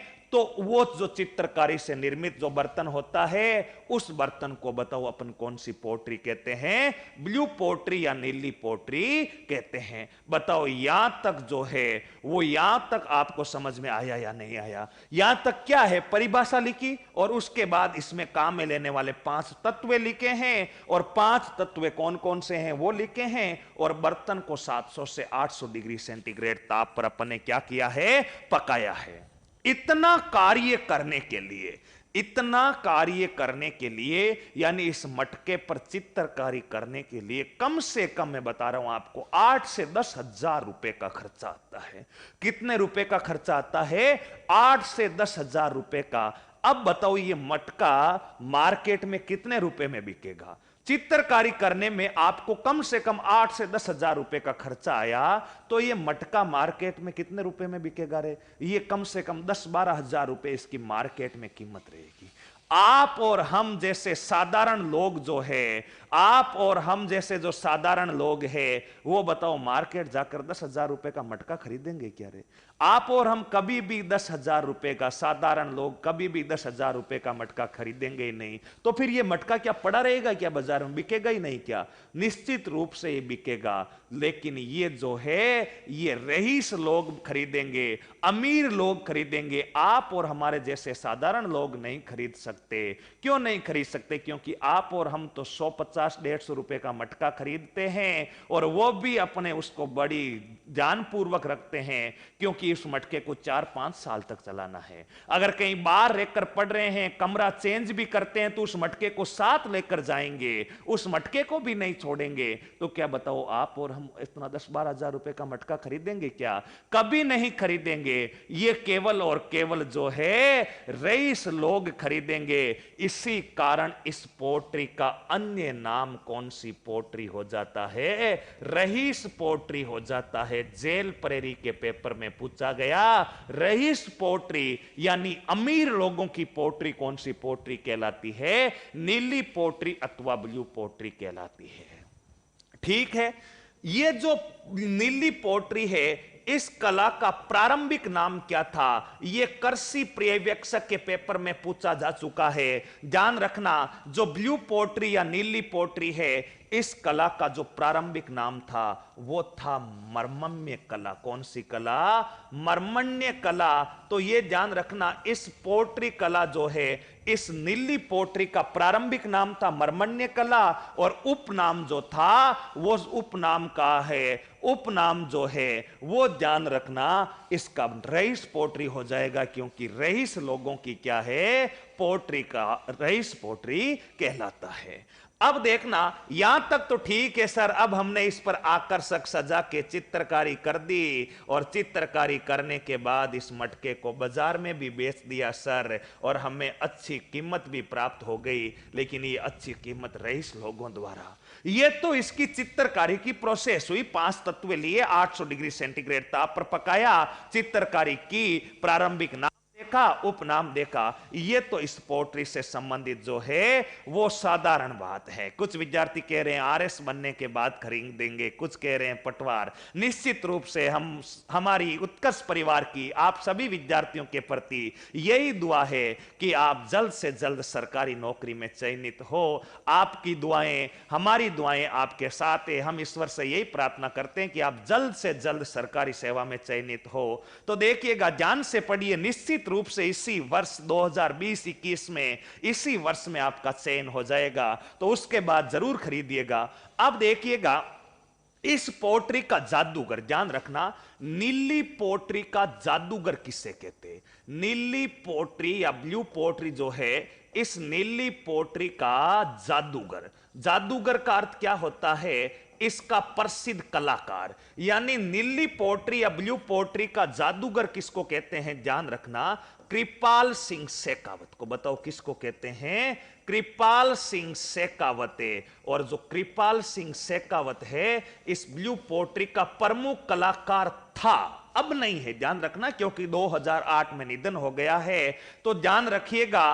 अब देखिएगा, कृपाल सिंह शेखावत नीली पोट्री या ब्लू पोट्री का बताओ क्या कहलाता है? जादूगर, यानी इसका प्रमुख कलाकार। कहां का था कृपाल सिंह शेखावत? यह भी ध्यान रखना, कृपाल सिंह जो शेखावत था वो मुख्य रूप से बताओ कहां का था? मऊ गांव। और मऊ गांव कहां पर पड़ता है? सीकर में, जहां पर 1922 में कृपाल सिंह शेखावत का जन्म हुआ था और 2008 में इनका निधन हो गया था। 2008 में क्या हो गया था? निधन हो गया था। इसके बाद देखना, ये जो ब्लू पोट्री है, ये ब्लू पोट्री का जादूगर हो गया कृपाल सिंह शेखावत। कृपाल सिंह शेखावत को बताओ कोई पुरस्कार मिला क्या? कृपाल सिंह शेखावत प्रसिद्ध क्यों हुआ? क्योंकि इससे पुरस्कार मिला था, और पुरस्कार मिला था 1974 में। 1974 में एक से एक पुरस्कार मिलता है, और उस पुरस्कार का नाम कौन सा पुरस्कार था? बताओ, पद्मश्री पुरस्कार। यानी ब्लू पोट्री पर चित्रकारी का आकर्षक कार्य करने के लिए इसे ब्लू पोट्री का आकर्षक कार्य के लिए वर्ष 1974 में कौन सा पुरस्कार दिया जाता है? पद्मश्री। ध्यान रखिए, 2002 में इसे एक उपाधि दी जाती है, और उस उपाधि, एक अवार्ड दिया जाता है। उस अवार्ड का नाम है शिल्प गुरु अवार्ड। 1974 में तो इसे मिलता है पद्मश्री, और 2002 में इसे बताओ कौन सा अवार्ड मिलता है? शिल्प गुरु अवार्ड मिलता है। ऐसा अपना प्रमुख कलाकार बताओ कौन सा था? कृपाल सिंह शेखावत। ठीक है सर, लेकिन कृपाल सिंह शेखावत जो है, इस कृपाल सिंह शेखावत ने यह कला कहां से सीखी? तो कृपाल सिंह शेखावत के गुरु का नाम था, ध्यान रखना, भूर सिंह। कृपाल सिंह शेखावत का जो गुरु है, कृपाल सिंह शेखावत के गुरु का नाम था भूर सिंह, और इस भूर सिंह को कहते हैं गांवों का चितेरा। बताओ, भूर सिंह को क्या कहते हैं? गांवों का चितेरा। गांवों के चितेरे का अर्थ क्या होता है? यानी गांवों का चित्रण। गांवों का जो चित्रण है वो गांवों के दृश्यों का चित्रण। चितेरा का अर्थ होता चित्रकार, यानी गांव के चित्र बनाने वाला। गांवों का चितेरा कौन कहलाता है? भूर सिंह। और ये भूर सिंह जो है, ये भूर सिंह किसका गुरु था? कृपाल सिंह शेखावत का। ये बिंदु भी अपने को ध्यान में रखना है। दूसरा, अगर आपसे पूछ ले कि इसकी महिला कलाकार कौन है। अगर आपसे पूछ ले कि ब्लू पोट्री की महिला कलाकार कौन है, तो आपको बताना है कि जो ब्लू पोट्री है इसकी महिला कलाकार नाती बाई है। बताओ कौन सी बाई है? नाती बाई। और वर्तमान में ध्यान रखना, एक और महिला है जिसका नाम है पार्वती राइका। दो महिलाएं हैं जो वर्तमान में प्रमुख महिला कलाकार है। एक का नाम तो है नाती बाई और दूसरी जो कलाकार है उसका नाम बताओ कौन सा है? पार्वती राइका। कौन सा है? पार्वती राइका। इसके बारे में भी अपने को थोड़ा सा ध्यान रखना है। और 2008 में कृपाल सिंह की तो मृत्यु हो गई, कृपाल सिंह का तो निधन हो गया। तो अगर आपसे पूछ ले कि वर्तमान पुरुष कलाकार कौन है, तो वर्तमान पुरुष कलाकारों में ध्यान रखना, दो व्यक्तियों के नाम सामने आते हैं। नंबर एक पर जो व्यक्ति आता है उसका नाम है खेमाराम। वर्तमान में एक नंबर पर जो आता है खेमाराम है, और दो नंबर पर जो व्यक्ति आता है उसका नाम है सत्यनारायण सोलंकी। बताओ उसका नाम क्या है? सत्यनारायण सोलंकी। तो ये है अपनी ब्लू पोट्री। इस ब्लू पोट्री के बारे में अपने को सारे फैक्ट क्लियर होने चाहिए, और आशा करता हूं कि ब्लू पोट्री आपको अच्छे से समझ में आई होगी। परिभाषा देख लें, प्रसिद्ध है ब्लू पोट्री जयपुर की। परिभाषा, चीनी मिट्टी के बर्तनों पर नीले रंग की चित्रकारी। चित्रकारी के लिए 5 तत्वों की जरूरत पड़ती है। पांचों तत्व आपके सामने लिखे हैं। इनमें हरे रंग के कांच को कहिरा कहते, गोंद को साजी कहते, क्वार्ट्ज एक जमीन से निकलने वाला खनिज होता है, इनकी आवश्यकता होती है। इनका मिश्रण करके 700 से 800 डिग्री सेंटीग्रेड उस ताप पर बर्तन को पका करके चित्रकारी करते हैं। इस चित्रकारी में अत्यधिक खर्चा होने के कारण इस चित्रकारी से निर्मित बर्तन महंगे होते हैं। इस कारण इस पोट्री का नाम कौन सी पोट्री? रहीस पोट्री है। और रहीस पोट्री जो है, इस ब्लू पोट्री का प्रारंभिक नाम बताओ कौन सी कला है? मर्मन्य कला है। ब्लू पोट्री का जादूगर किसको कहते? कृपाल सिंह शेखावत, मऊ गांव सीकर, 1922 में इनका जन्म हुआ था। पुरस्कार मिलता है 1974 पद्मश्री और 2002 में शिल्प गुरु का अवार्ड। इनके गुरु का नाम है बोरसिंह। बोरसिंह को गांवों का चितेरा कहते हैं। महिला कलाकार है नाती बाई और एक दूसरी महिला कलाकार पार्वती राइका, और वर्तमान में पुरुष कलाकार खेमाराम और सत्यनारायण सोलंकी। यहां तक सब विद्यार्थियों को क्लियर होगा? जल्दी से बताइए, यहां तक सबको क्लियर है? तो फिर इसको एक बार ऐसे का ऐसा ही उतार ले। इसकी पीडीएफ भी आपको उपलब्ध हो जाएगी, एक बार उतार ले। नीली पोट्री से बनने वाला कोई भी पर्सन इससे बाहर नहीं होगा। जल्दी से उतारें, फिर बढ़ते हैं आगे। इस बार थोड़ा सा बड़ा लिख देंगे। इस बार तो आप उतारिए, ये पूरा डायग्राम बना दिया है, अब से थोड़ा बड़ा लिखेंगे। तो मेरे प्यारे साथियों, इसको जल्दी से उतारें, फिर बढ़ते हैं आगे।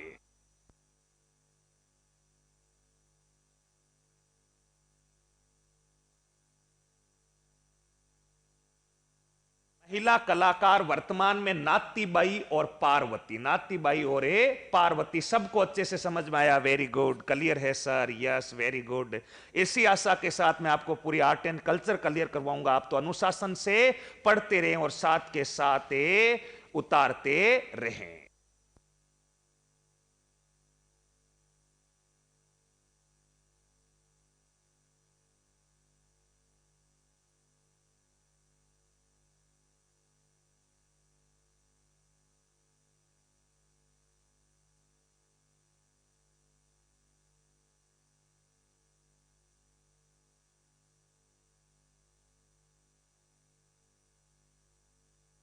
नाथीबाई है महिला कलाकार, ध्यान रखना। नाथीबाई, जल्दी से उतारो मेरे साथियों, उसके बाद आगे बढ़ते हैं।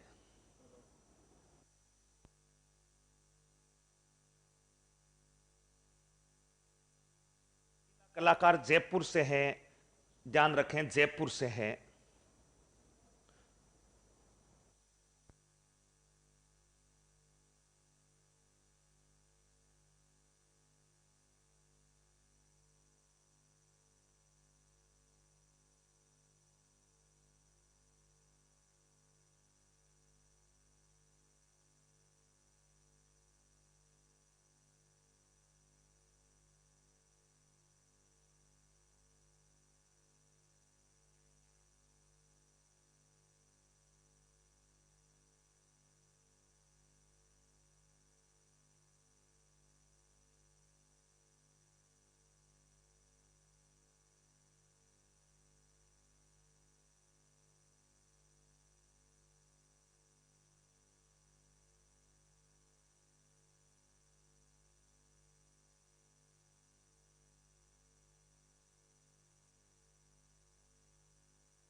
ये जल्दी उतारो, अब थोड़ा बड़ा लिखेंगे, जल्दी उतारें।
हाँ, यहां तक सभी विद्यार्थियों ने उतार लिया है। अब आगे बढ़ते हैं, देखिएगा सभी विद्यार्थियों ने यहां तक उतार लिया, तो उसके बाद आगे बढ़ते हैं। ये नीली पोट्री अपने परीक्षा के लिए अत्यंत ही महत्वपूर्ण और उपयोगी है। आपको ऐसी हुबहू आपको पीडीएफ में मिल जाएगी।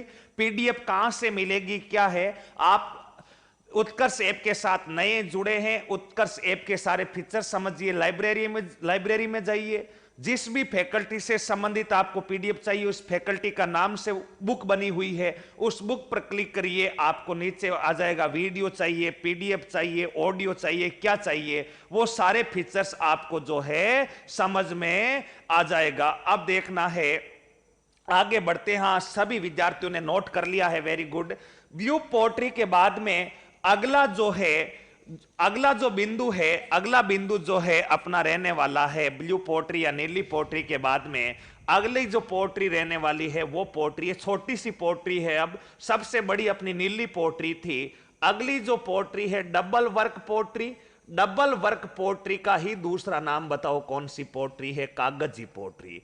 डबल वर्क पोट्री, और इस डबल वर्क पोट्री का ही दूसरा नाम बताओ कौन सी पोट्री है, कागजी पोट्री। और ये प्रसिद्ध है थानागाजी।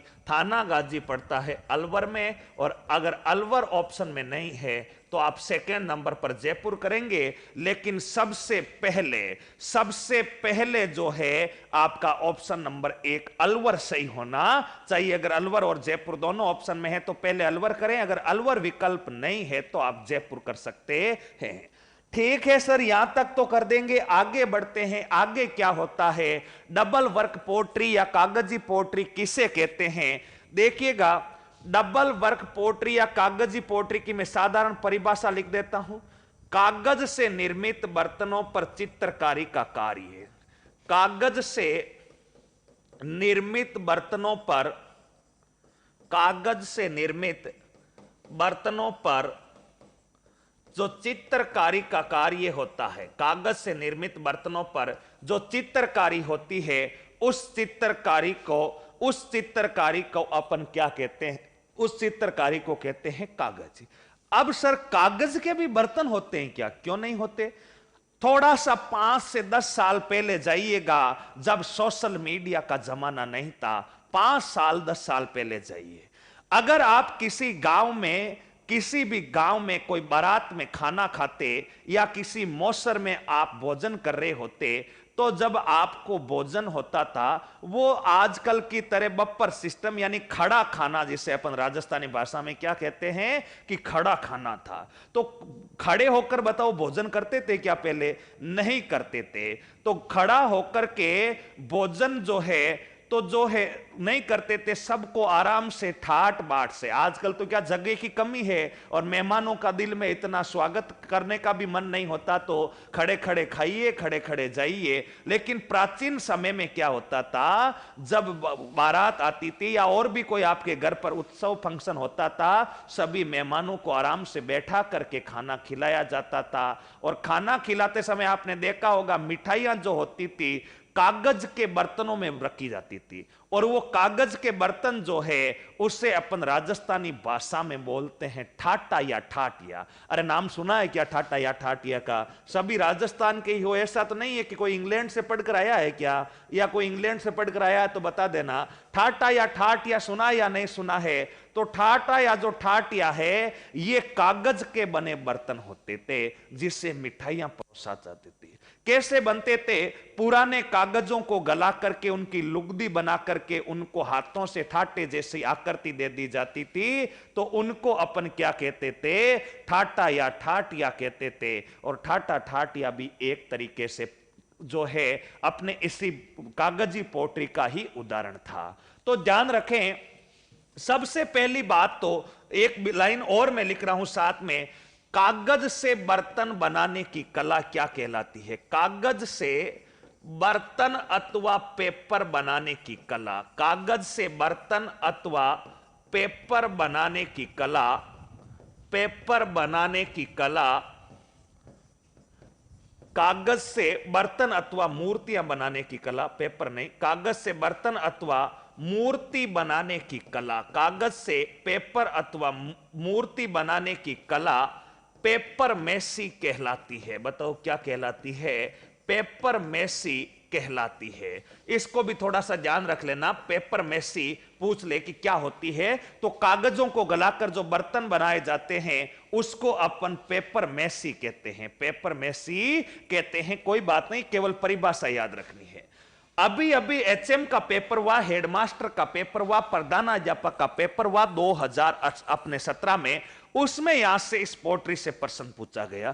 क्या प्रश्न था और क्या है वो इसी पोट्री का मुख्य हृदय है। तो ध्यान रखना, माना कि ये कोई एक कागज का बर्तन है, माना कि ऐसा कोई बर्तन है कागज का। अब ये जो कागज का बर्तन है, कागज के बर्तन की विशेषता क्या होगी?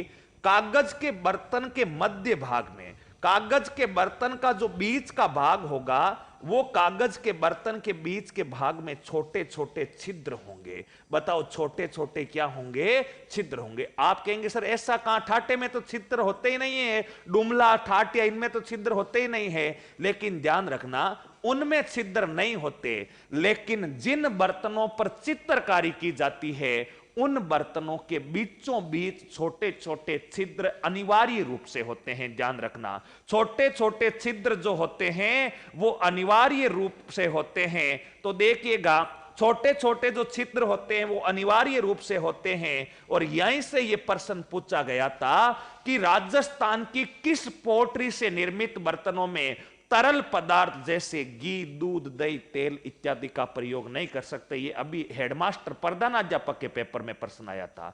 बताओ किस पोट्री के बर्तन जो है उनमें तरल पदार्थों का प्रयोग नहीं कर सकते? और तो सीधा सा उत्तर हो जाएगा डबल वर्क पोट्री। क्यों? क्योंकि इस पोट्री में जिन बर्तनों पर अपन चित्रकारी करेंगे आवश्यक रूप से उन बर्तनों के बीचों बीच छोटे छोटे क्या होने चाहिए? छेद होने चाहिए, तभी वो बर्तन कौन सी पोट्री के कहलाएंगे? डबल वर्क पोट्री के। तो ध्यान रखना, इस पोट्री में निर्मित, कौन सी में? डबल वर्क पोट्री में।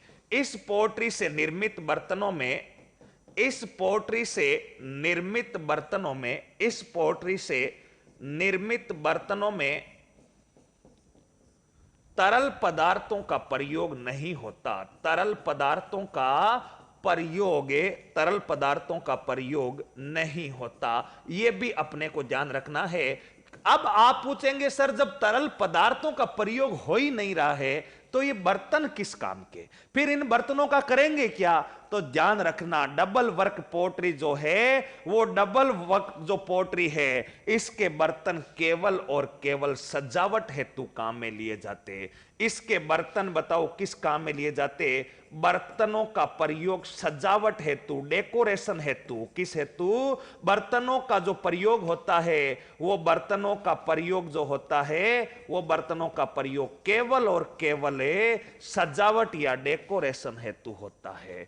और सजावट हेतु होने के कारण इसी पोट्री का दूसरा नाम हो जाता है सजावटी पोट्री। बताओ इसी पोट्री का दूसरा नाम बताओ क्या हो जाता है? सजावटी पोट्री। इसके अलावा इस डबल वर्क पोट्री से आपकी परीक्षा में कोई प्रश्न नहीं बन सकता। इस पोट्री का यही पोस्टमार्टम है, यही डीएनए एनालिसिस है कि इसके अलावा कोई प्रश्न बन ही नहीं सकता। क्या नहीं बन सकता? पहला, वो आपसे इस पोट्री से प्रश्न पूछ सकता है डबल वर्क या कागजी पोट्री जो है कहां की प्रसिद्ध है, तो आप सीधा बता देंगे अलवर जयपुर। कागज से निर्मित चित्रों में जो चित्रकारी की जाती है, तो कागज से निर्मित बर्तनों पर चित्रकारी और कागज से बर्तन बनाने की कला को क्या कहते हैं? पेपर मेसी कहते हैं। यह तो परिभाषा हो गई। इन बर्तनों में आवश्यक रूप से मध्य भाग में छिद्र होंगे और छिद्र होने के कारण एचएम का प्रश्न है कि किस पोट्री के कलाकारों ने किस पोट्री में जो है तरल पदार्थों का प्रयोग नहीं किया जा सकता, तो इस पोट्री से निर्मित बर्तनों में नहीं कर सकते, क्योंकि आवश्यक है कि बीचों बीच छोटे छोटे छेद किए जाएंगे। जब तरल पदार्थों का प्रयोग नहीं कर सकते तो इनका काम सजावट हेतु करेंगे और इसी कारण इस पोट्री को जो है सजावटी पोट्री कहा जाता है। और इसका ज्यादा कोई कलाकार वलाकार है नहीं पुरस्कार प्राप्त, तो यहां तक उतारिए, उसके बाद बढ़ते हैं आगे।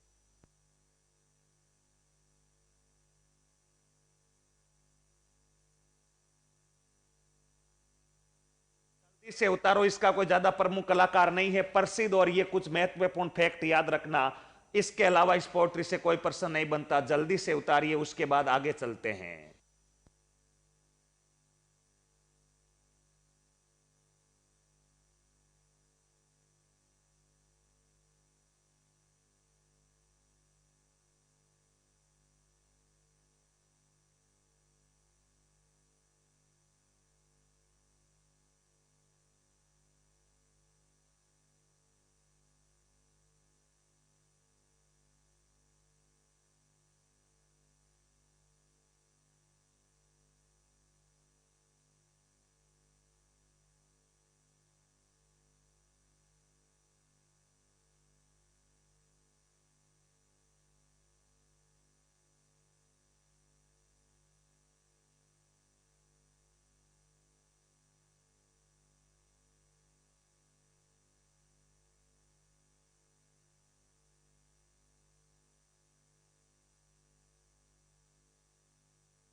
हाँ, यहां तक मेरे सभी साथियों ने उतार लिया होगा, तो आगे बढ़ते हैं। यहां तक सबने उतार लिया। कागजी टेराकोटा अलवर का ही है क्या? टेराकोटा के बारे में बात करेंगे आगे।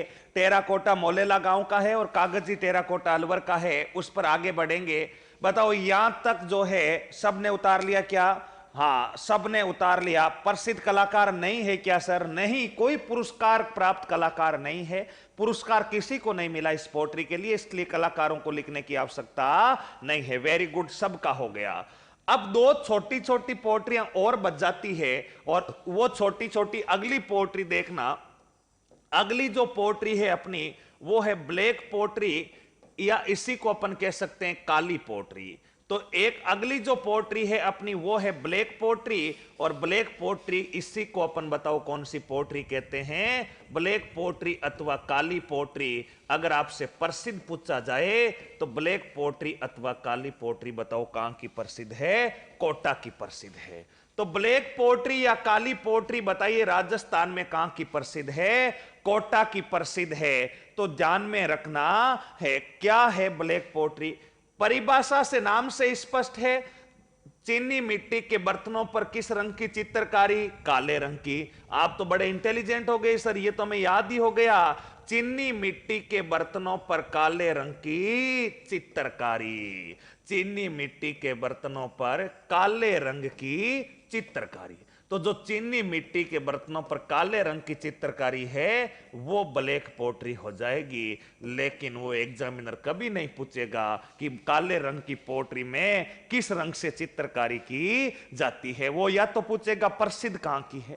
दूसरा ध्यान रखना, राजस्थान की सबसे सस्ती पोट्री, यानी राजस्थान की सबसे सस्ती पोट्री आप और हमारे जैसे लोग, जो गरीब लोग, मध्यम वर्ग के लोग हैं, उसके लोगों के काम की पोट्री है। यानी राजस्थान की सबसे सस्ती पोट्री कौन सी है? ब्लैक पोट्री, यानी आप और हम जैसे लोग इसको खरीद सकते हैं। देखा होगा आपने, अत्यधिक सस्ती है। आपने कभी ऐसा देखा है, कभी आपने ऐसा पाया है कि गांव में कोई कप वाला कोई गांव में कप बेचने आया है और वो 20 रुपए के 8 कप दे रहा है, या पुराने कागजों के बदले कप दे रहा है, या लोहे लकड़ के बदले कप दे रहा है? कभी आपने ऐसा देखा होगा। तो हां, वो कप दे रहा है, उस पर आकर्षक डिजाइनें भी की है, तो वो निश्चित रूप से किस पोट्री से बनकर आए हैं? Black pottery.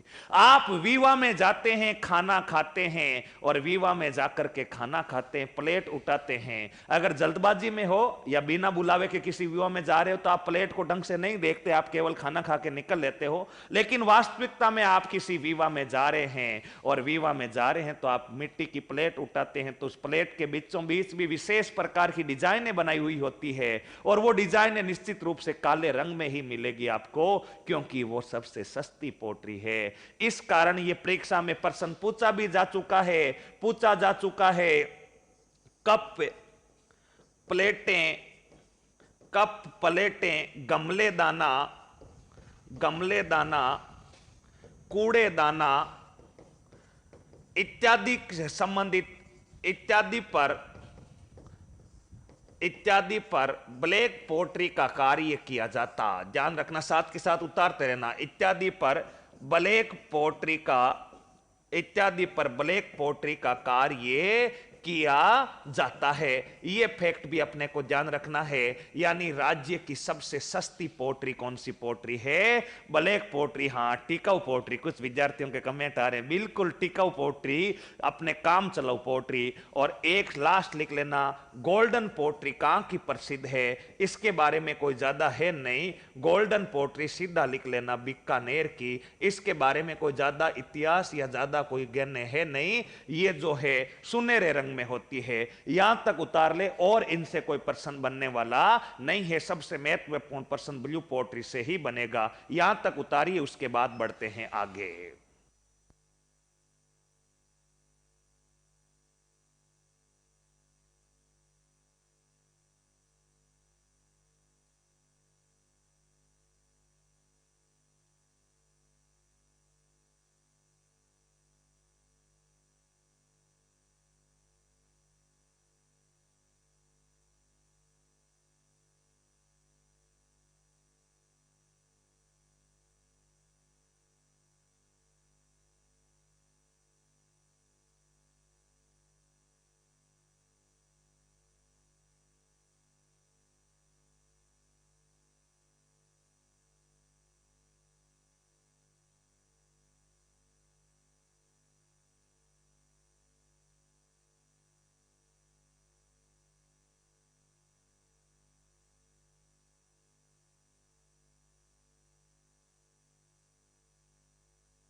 इनके कलाकारों के बारे में नहीं पूछा जाएगा, क्योंकि इनके कोई प्रसिद्ध कलाकार जो है, पुरस्कार प्राप्त कलाकार नहीं है।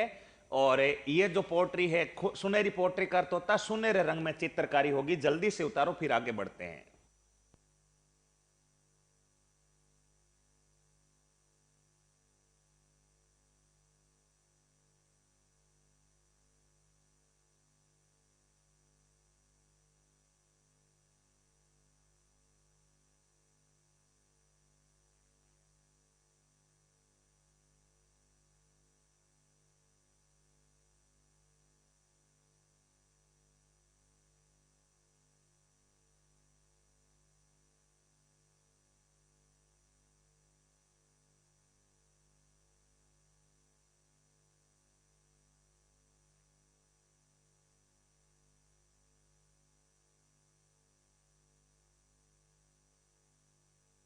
सभी विद्यार्थियों को हो गया है। अब आगे चलते हैं। यह है अपनी राजस्थान की प्रमुख रूप से पोट्री। मोटे रूप में राजस्थान में जो पोट्रियां होती है वो मोटे रूप में बताओ, राजस्थान में जो पोट्रियां होती है तो वो पोट्रियां कितने प्रकार की होती है? 4 प्रकार की होती है। अब आगे का जो बिंदु रहने वाला है, सभी विद्यार्थियों को पोट्री अच्छे से समझ में आया होगा। पूर्ण रूप से मुझे विश्वास है सारे विद्यार्थी ध्यानपूर्वक पढ़ने वालों को बहुत अच्छे तरीके से समझ में आया। Yes, brilliant sir, very good. सभी को इसी आशा उम्मीद के साथ बिंदु नंबर 2 अपनी राजस्थान की हस्तकला में लिखना है मीनाकारी। बताओ बिंदु नंबर 2 जो रहने वाला है उस बिंदु का नाम क्या है? मीनाकारी। अब ध्यान से समझना है मीनाकारी क्या होता है।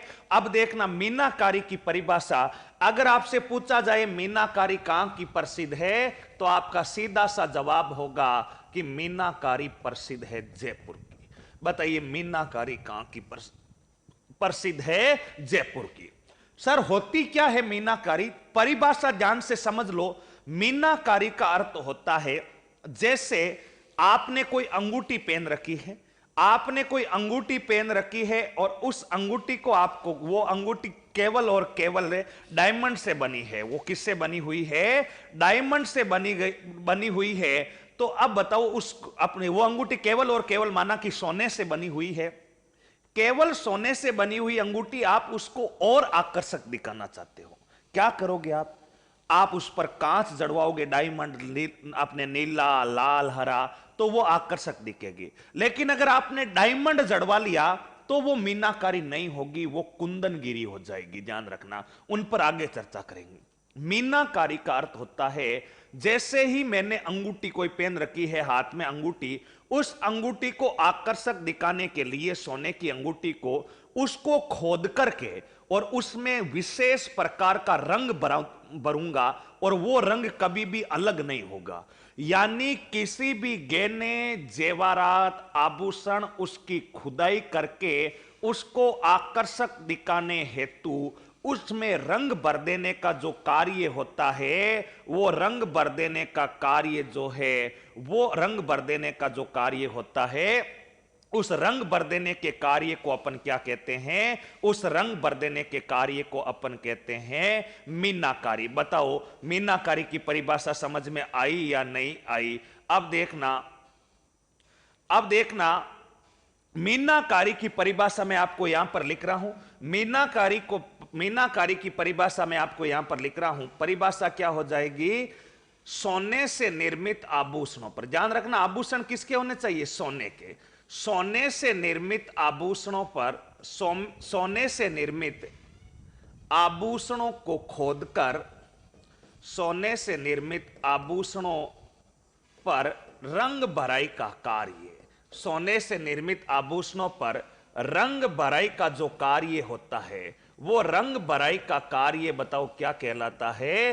रंग भराई का जो कार्य होता है वो रंग भराई का कार्य मीनाकारी कहलाता है। वो रंग भराई का कार्य क्या कहलाता है? मीनाकारी कहलाता है। तो अब ध्यान रखिए, अनावश्यक कमेंट ना करें, टॉपिक से संबंधित ही कमेंट करें। टेक्निकल टीम ध्यान दे, जो अनावश्यक कमेंट कर रहे हैं उनको तुरंत प्रभाव से ब्लॉक कर दिया जाए। टॉपिक से संबंधित कमेंट करें, यानी बार का इस कक्षा से आप जो नॉर्मल कमेंट कर रहे हैं वो चल सकते हैं, लेकिन अनावश्यक है वो क्या होगा, वो कब होगा, कौन कब आएगा, तो अनावश्यक इस प्रकार के कमेंट करने वालों को हमेशा हमेशा के लिए आप ब्लॉक कर दीजिए। पढ़ाई से संबंधित जो है वो आप जो है कमेंट कीजिएगा। तो ध्यान रखें, मीनाकारी प्रसिद्ध है जयपुर। सोने से निर्मित आभूषणों पर उनको आकर्षक दिखाना है तो रंग भर दिया तो वो क्या कहलाएगा? बताओ, मीनाकारी। ठीक है सर, हमें परिभाषा तो बहुत अच्छे से समझ में आई, बहुत बढ़िया बात है। आगे ध्यान रखना, अपन पहले भी बिंदु लिख रखे हैं और अब भी लिख लेते हैं। हस्तकला का हृदय या आत्मा। हस्तकला का हृदय अथवा जो आत्मा है वो बताओ कौन कहलाती है? हस्तकला का हृदय अथवा आत्मा मीनाकारी कहलाती है। हस्तकला का हृदय अथवा आत्मा मीनाकारी कहलाती है। यह बिंदु अपने को ध्यान में रखना है। यानी हस्तकला जो है वो हस्तकला का जो हृदय या जो हस्तकला का हृदय या आत्मा है, क्योंकि हस्तकला में जो मीनाकारी है उसको बेच करके राज्य सरकार सबसे ज्यादा पैसे कमाती है। तो इस हस्तकला का हृदय या आत्मा बताओ क्या कहलाती है? मीनाकारी। दूसरा बिंदु आपको ध्यान रखना है, मीनाकारी की सबसे बड़ी मंडी। ध्यान रखना, मीनाकारी की सबसे बड़ी मंडी कहां पर है? अगर आपसे पूछ लिया जाए, यानी मीनाकारी से निर्मित जो आभूषण है अगर वो आपको खरीदने हैं तो उसके लिए सबसे बड़ा बाजार कौन सा है, सबसे बड़ी मंडी कौन सी है? तो ध्यान में रखें, सबसे बड़ी जो मंडी है वो सबसे बड़ी जो मंडी है वो है जेम्स एंड ज्वेलरी पार्क। बताओ कौन सा? जेम्स एंड ज्वेलरी पार्क है। और जो जेम्स एंड ज्वेलरी पार्क है, ये जेम्स एंड ज्वेलरी पार्क बताओ कहां पर है? ये मंडी का नाम है और ये मंडी है सीतापुरा। और सीतापुरा बताओ कहां पर पड़ता है? जयपुर में। सीतापुरा बताइए कहां पर पड़ता है? जयपुर में पड़ता है। वो देखिएगा, सीतापुरा जयपुर में जो मंडी है उसका नाम क्या है? जेम्स एंड ज्वेलरी पार्क है। और जेम्स एंड ज्वेलरी पार्क उस मंडी का नाम है। ठीक है सर, यहां तक तो हमें कोई दिक्कत ही नहीं है। तो आगे ध्यान रखना, मीनाकारी का प्रमुख कलाकार। अगर आपसे पूछा जाए कि मीनाकारी का प्रमुख कलाकार कौन है, तो ध्यान रखना, मीनाकारी का प्रमुख कलाकार है कुदरत सिंह। बताओ कौन सा सिंह है? कुदरत सिंह। और ये कुदरत सिंह प्रसिद्ध कलाकार इसलिए है क्योंकि इस कुदरत सिंह को 1988 में एक पुरस्कार दिया गया और उस पुरस्कार का नाम बताओ कौन सा पुरस्कार था? पद्मश्री पुरस्कार से सम्मानित होने वाला जो अपना इस मीनाकारी कला का पुरस्कार कलाकार है उसका नाम क्या है? कुदरत सिंह। और पुरस्कार कब दिया गया? 1988 में। ध्यान रखें अगला बिंदु, मीनाकारी कला का सर्वाधिक विकास। मीनाकारी कला का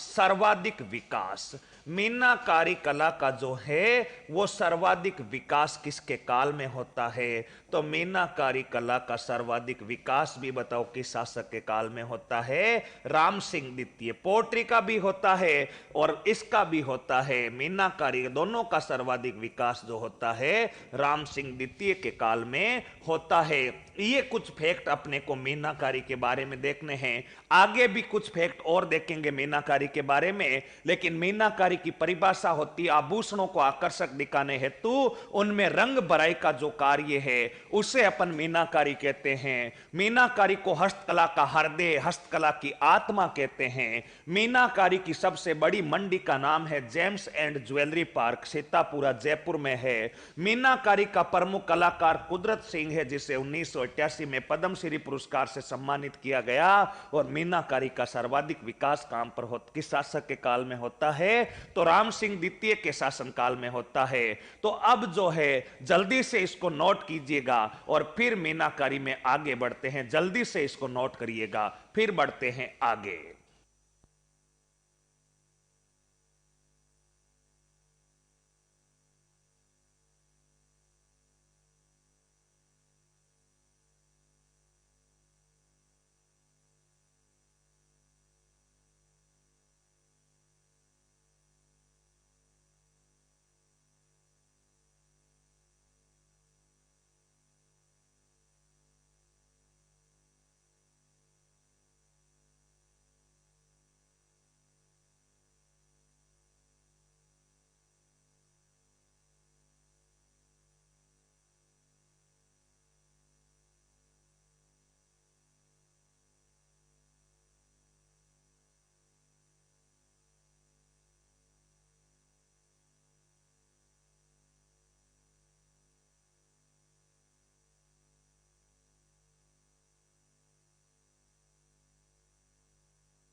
यहां तक उतार लिया भाई सबने। ये जो मीनाकारी है ये भी पर्सिया ईरान की है और इससे भी मानसिंह प्रथम लेकर आया था, वही पोट्री कला वाला सिस्टम है। इसको भी मानसिंह प्रथम लेकर आया था पर्सिया ईरान से। और जो है यहां तक सबने उतार लिया, तो उसके बाद आगे बढ़ते हैं। जल्दी से उतार लिया, अब आगे बढ़ते हैं। वेरी गुड, सबने उतार लिया। अब देखना, मीनाकारी जो है ये मीनाकारी दो प्रकार की होती है। बताओ मीनाकारी कितने प्रकार की होती है? दो प्रकार की। मीनाकारी दो प्रकार की होती है। और ये मीनाकारी दो प्रकार की कौन कौन सी होती है? एक मीनाकारी होती है कच्ची मीनाकारी। एक मीनाकारी का प्रकार बताओ कौन सी मीनाकारी है? कच्ची मीनाकारी। और एक जो मीनाकारी होती है पक्की मीनाकारी। कच्ची मीनाकारी और दूसरी जो मीनाकारी होती है, उस दूसरी मीनाकारी बताओ कौन सी मीनाकारी होती है? पक्की मीनाकारी। अब देखिएगा, कच्ची मीनाकारी और पक्की मीनाकारी क्या होती है, इनकी परिभाषा क्या होती है, इनके बारे में देखते हैं। अगर वो आपसे केवल मीनाकारी पूछे प्रसिद्ध कहां की, तो आप बताएंगे केवल मीनाकारी। आगे कच्ची पक्की कोई शब्द नहीं दे रहा, तो आप बताएंगे मीनाकारी बताओ कहां की प्रसिद्ध है? जयपुर की। लेकिन जैसे ही उसने शब्द कच्ची और पक्की जोड़ दिया, आपका उत्तर चेंज हो जाएगा, इसका ध्यान रखना। कच्ची और पक्की शब्द जोड़ते ही उत्तर जो है चेंज हो जाएगा, इसका भी ध्यान रखना। कच्ची मीनाकारी का अर्थ क्या होता है? कच्ची मीनाकारी का अर्थ होता है, ध्यान रखना, तांबे के आभूषणों पर। कौन से आभूषणों पर है? तांबे के आभूषणों पर। कौन से? सॉरी, तांबे क्या, पित्तल के आभूषणों पर। किसके आभूषणों पर है? पित्तल के आभूषणों पर। पित्तल के आभूषणों पर। पित्तल के आभूषणों पर रंग भराई का कार्य। अगर आप पित्तल के आभूषणों पर रंग भराई का कार्य कर रहे हैं, तो पित्तल के आभूषणों पर रंग भराई का जो कार्य होगा वो कच्ची मीनाकारी कहलाएगा। इसका विशेष ध्यान रखना है। अगर सोने के आभूषणों पर रंग भराई का कार्य, तो ना तो कच्ची ना पक्की, केवल मीनाकारी। अगर पित्तल के आभूषणों पर रंग भराई का कार्य कहलाएगा, तो मीनाकारी कौन सी? कच्ची मीनाकारी। अब अगर पूछ ले कि इस पित्तल पर जो आभूषण रंग भराई का कार्य होता है, इस कला को मुरादाबादी भी कहते हैं। ध्यान रखना, इस कला को मुरादाबादी भी कहते हैं। इस कला को बताओ क्या कहते हैं? मुरादाबादी। कौन सी कला को कहते हैं मुरादाबादी? जो कच्ची मीनाकारी है, कच्ची मीनाकारी का ही दूसरा नाम मुरादी है, मुरादाबादी है। यानी आपके आभूषण पित्तल के होने चाहिए, और अगर उन पर आप खोद करके रंग भर रहे हैं, तो वो कला कहलाएगी मुरादाबादी या कच्ची मीनाकारी। और वो आपसे पूछेगा कि कच्ची मीनाकारी बताओ कहां की प्रसिद्ध है, या मुरादाबादी कहां की प्रसिद्ध है, तो आपका सही उत्तर होगा कौन सा? वर है, अलवर। कौन सा वर हो जाएगा? अलवर। ध्यान रखना, दूसरी धातु नहीं होगी, मैं सभी धातुओं की बता रहा हूं। अगर सोने की है तो उसे मीनाकारी कहेंगे जयपुर की। अगर पित्तल के आभूषणों पर आप रंग भराई कर रहे हैं, तो उसे कच्ची मीनाकारी कहेंगे। और कच्ची मीनाकारी की कलाओं को ही अपने मुरादाबादी कहते हैं। और ये मुरादाबादी प्रसिद्ध बताओ कहां की है? प्रसिद्ध जो है ये प्रसिद्ध है अपने अलवर की। बताओ कहां की प्रसिद्ध है? अलवर की प्रसिद्ध है। पक्की मीनाकारी देखना, पक्की मीनाकारी की परिभाषा क्या होती है? चांदी के आभूषणों पर रंग भराई का कार्य। बताओ कौन से आभूषणों पर है? चांदी के आभूषणों पर, चांदी के आभूषणों पर, चांदी के आभूषणों पर रंग भराई का कार्य। बताओ क्या कहलाता है? रंग भराई का जो कार्य होता है वो अपने कहलाता है पक्की मीनाकारी। यहां पर तीन धातुएं आ चुकी है, ध्यान रखना। चांदी के आभूषणों पर रंग भराई का कार्य जो होता है पक्की मीनाकारी। और ध्यान रखना, इस कला को, इसे कला को तार कसी भी कहते। इस कला को और किस नाम से जानते हैं? इस कला को तार कसी भी कहा जाता है। इस कला को तार कसी भी कहते हैं, यानी जो पक्की मीनाकारी है उसे तार कसी भी कहते हैं। और आपसे अगर प्रसिद्ध पूछ ले कि पक्की मीनाकारी कहां की प्रसिद्ध है, तो ध्यान रखना, एक तो प्रसिद्ध है नाथ द्वारा, और ये नाथ द्वारा बताओ कहां पर पड़ता है? राज संबंध में। नाथ द्वारा बताओ कहां पर पड़ता है? राज संबंध में पड़ता है नाथ द्वारा। और एक प्रसिद्ध है रेनवाल, बताओ रेनवाल कहां पर पड़ता है? जयपुर में। रेनवाल बताइए कहां पर पड़ता है? जयपुर में। ये दो प्रकार की प्रसिद्ध है, ये दो प्रकार की मीनाकारी होती है। अब वापस से देखना, अगर आपके आभूषण सोने के हैं, अगर आपके आभूषण सोने के हैं तो उसे मीनाकारी कहेंगे। मीनाकारी प्रसिद्ध कहां की है? जयपुर की प्रसिद्ध है। लेकिन आभूषण अगर पित्तल के हैं तो यही मीनाकारी कच्ची मीनाकारी कहलाएगी, जिसे अपन मुरादाबादी भी कहते हैं। प्रसिद्ध कहां की? अलवर की। अगर आपके आभूषण चांदी के हैं तो यही मीनाकारी पक्की, और इसी कला को तारकसी भी कहेंगे। और प्रसिद्ध कहां के? नाथ द्वारा राजसमंद में पड़ता है, और रेनवाल जयपुर में पड़ता है। यानी मीनाकारी जो आपकी कितने प्रकार की होती है? मोटे रूप में दो प्रकार की होती है, कच्ची और पक्की। दोनों परिभाषाएं क्लियर होनी चाहिए। कच्ची यानी आभूषण है पित्तल के, पक्की यानी आभूषण चांदी के, और केवल मीनाकारी यानी आभूषण सोने के। तो एक बार यहां तक उतारिए, उसके बाद बढ़ते हैं आगे। से यहां तक उतारिए, उसके बाद आगे बढ़ते हैं।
अभी इनको फेर कॉपी में नहीं लिखना है, नोट करते रहना। फिर बढ़िया दो तीन पेन का प्रयोग करके जो है आपको नोट करके लिखना है। ये सभी आरएस मेंस तक का कोई सा भी पेपर दोगे तो आप ध्यान रखें, किसी भी प्रकार का आपका कोई प्रश्न गलत नहीं होगा। आपको सब्र रखना है, सब कुछ सही होगा। ध्यान से पढ़ते जाइए। किशनगढ़ रेनवाल, किशनगढ़ जो अपने जयपुर के पास रेनवाल पड़ता है, उस रेनवाल की बात की जा रही है। रेनवाल जयपुर में पड़ता है, लिखा हुआ है। मीनाकारी को ईरान से मानसिंह लाया था। नाथ द्वारा के आगे ध्यान रखें, नाथ द्वारा के आगे राजसमंद लिखा हुआ है। नाथ द्वारा के आगे बताओ क्या लिखा हुआ है? राजसमंद। जल्दी उतारो भाइयों, उसके बाद आगे बढ़े।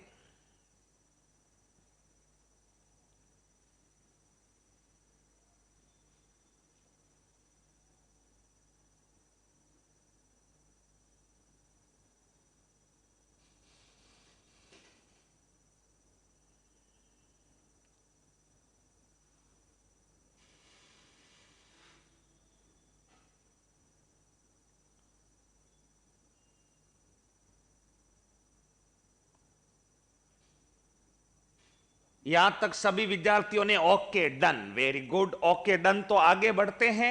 अब देखना, मीनाकारी के बारे में अपन ने चर्चा कर ली। मीनाकारी के बारे में अपन ने चर्चा कर ली, और मीनाकारी के बारे में अपन ने क्या चर्चा की, एक बार में एक दो फैक्ट और लिखवाने हैं, वो मैं लिखवाऊंगा। उससे पहले मैं आपको बता देता हूं आज क्या क्या पढ़ा था। अपन ने सबसे पहले शुरुआत की थी हस्तकला से, आर्ट एंड क्राफ्ट से। आर्ट एंड क्राफ्ट से देखा था हस्तकला, हाथ से वस्तुएं बनाने की कला, ये कौन सी श्रेणी का उद्योग है हस्तकला।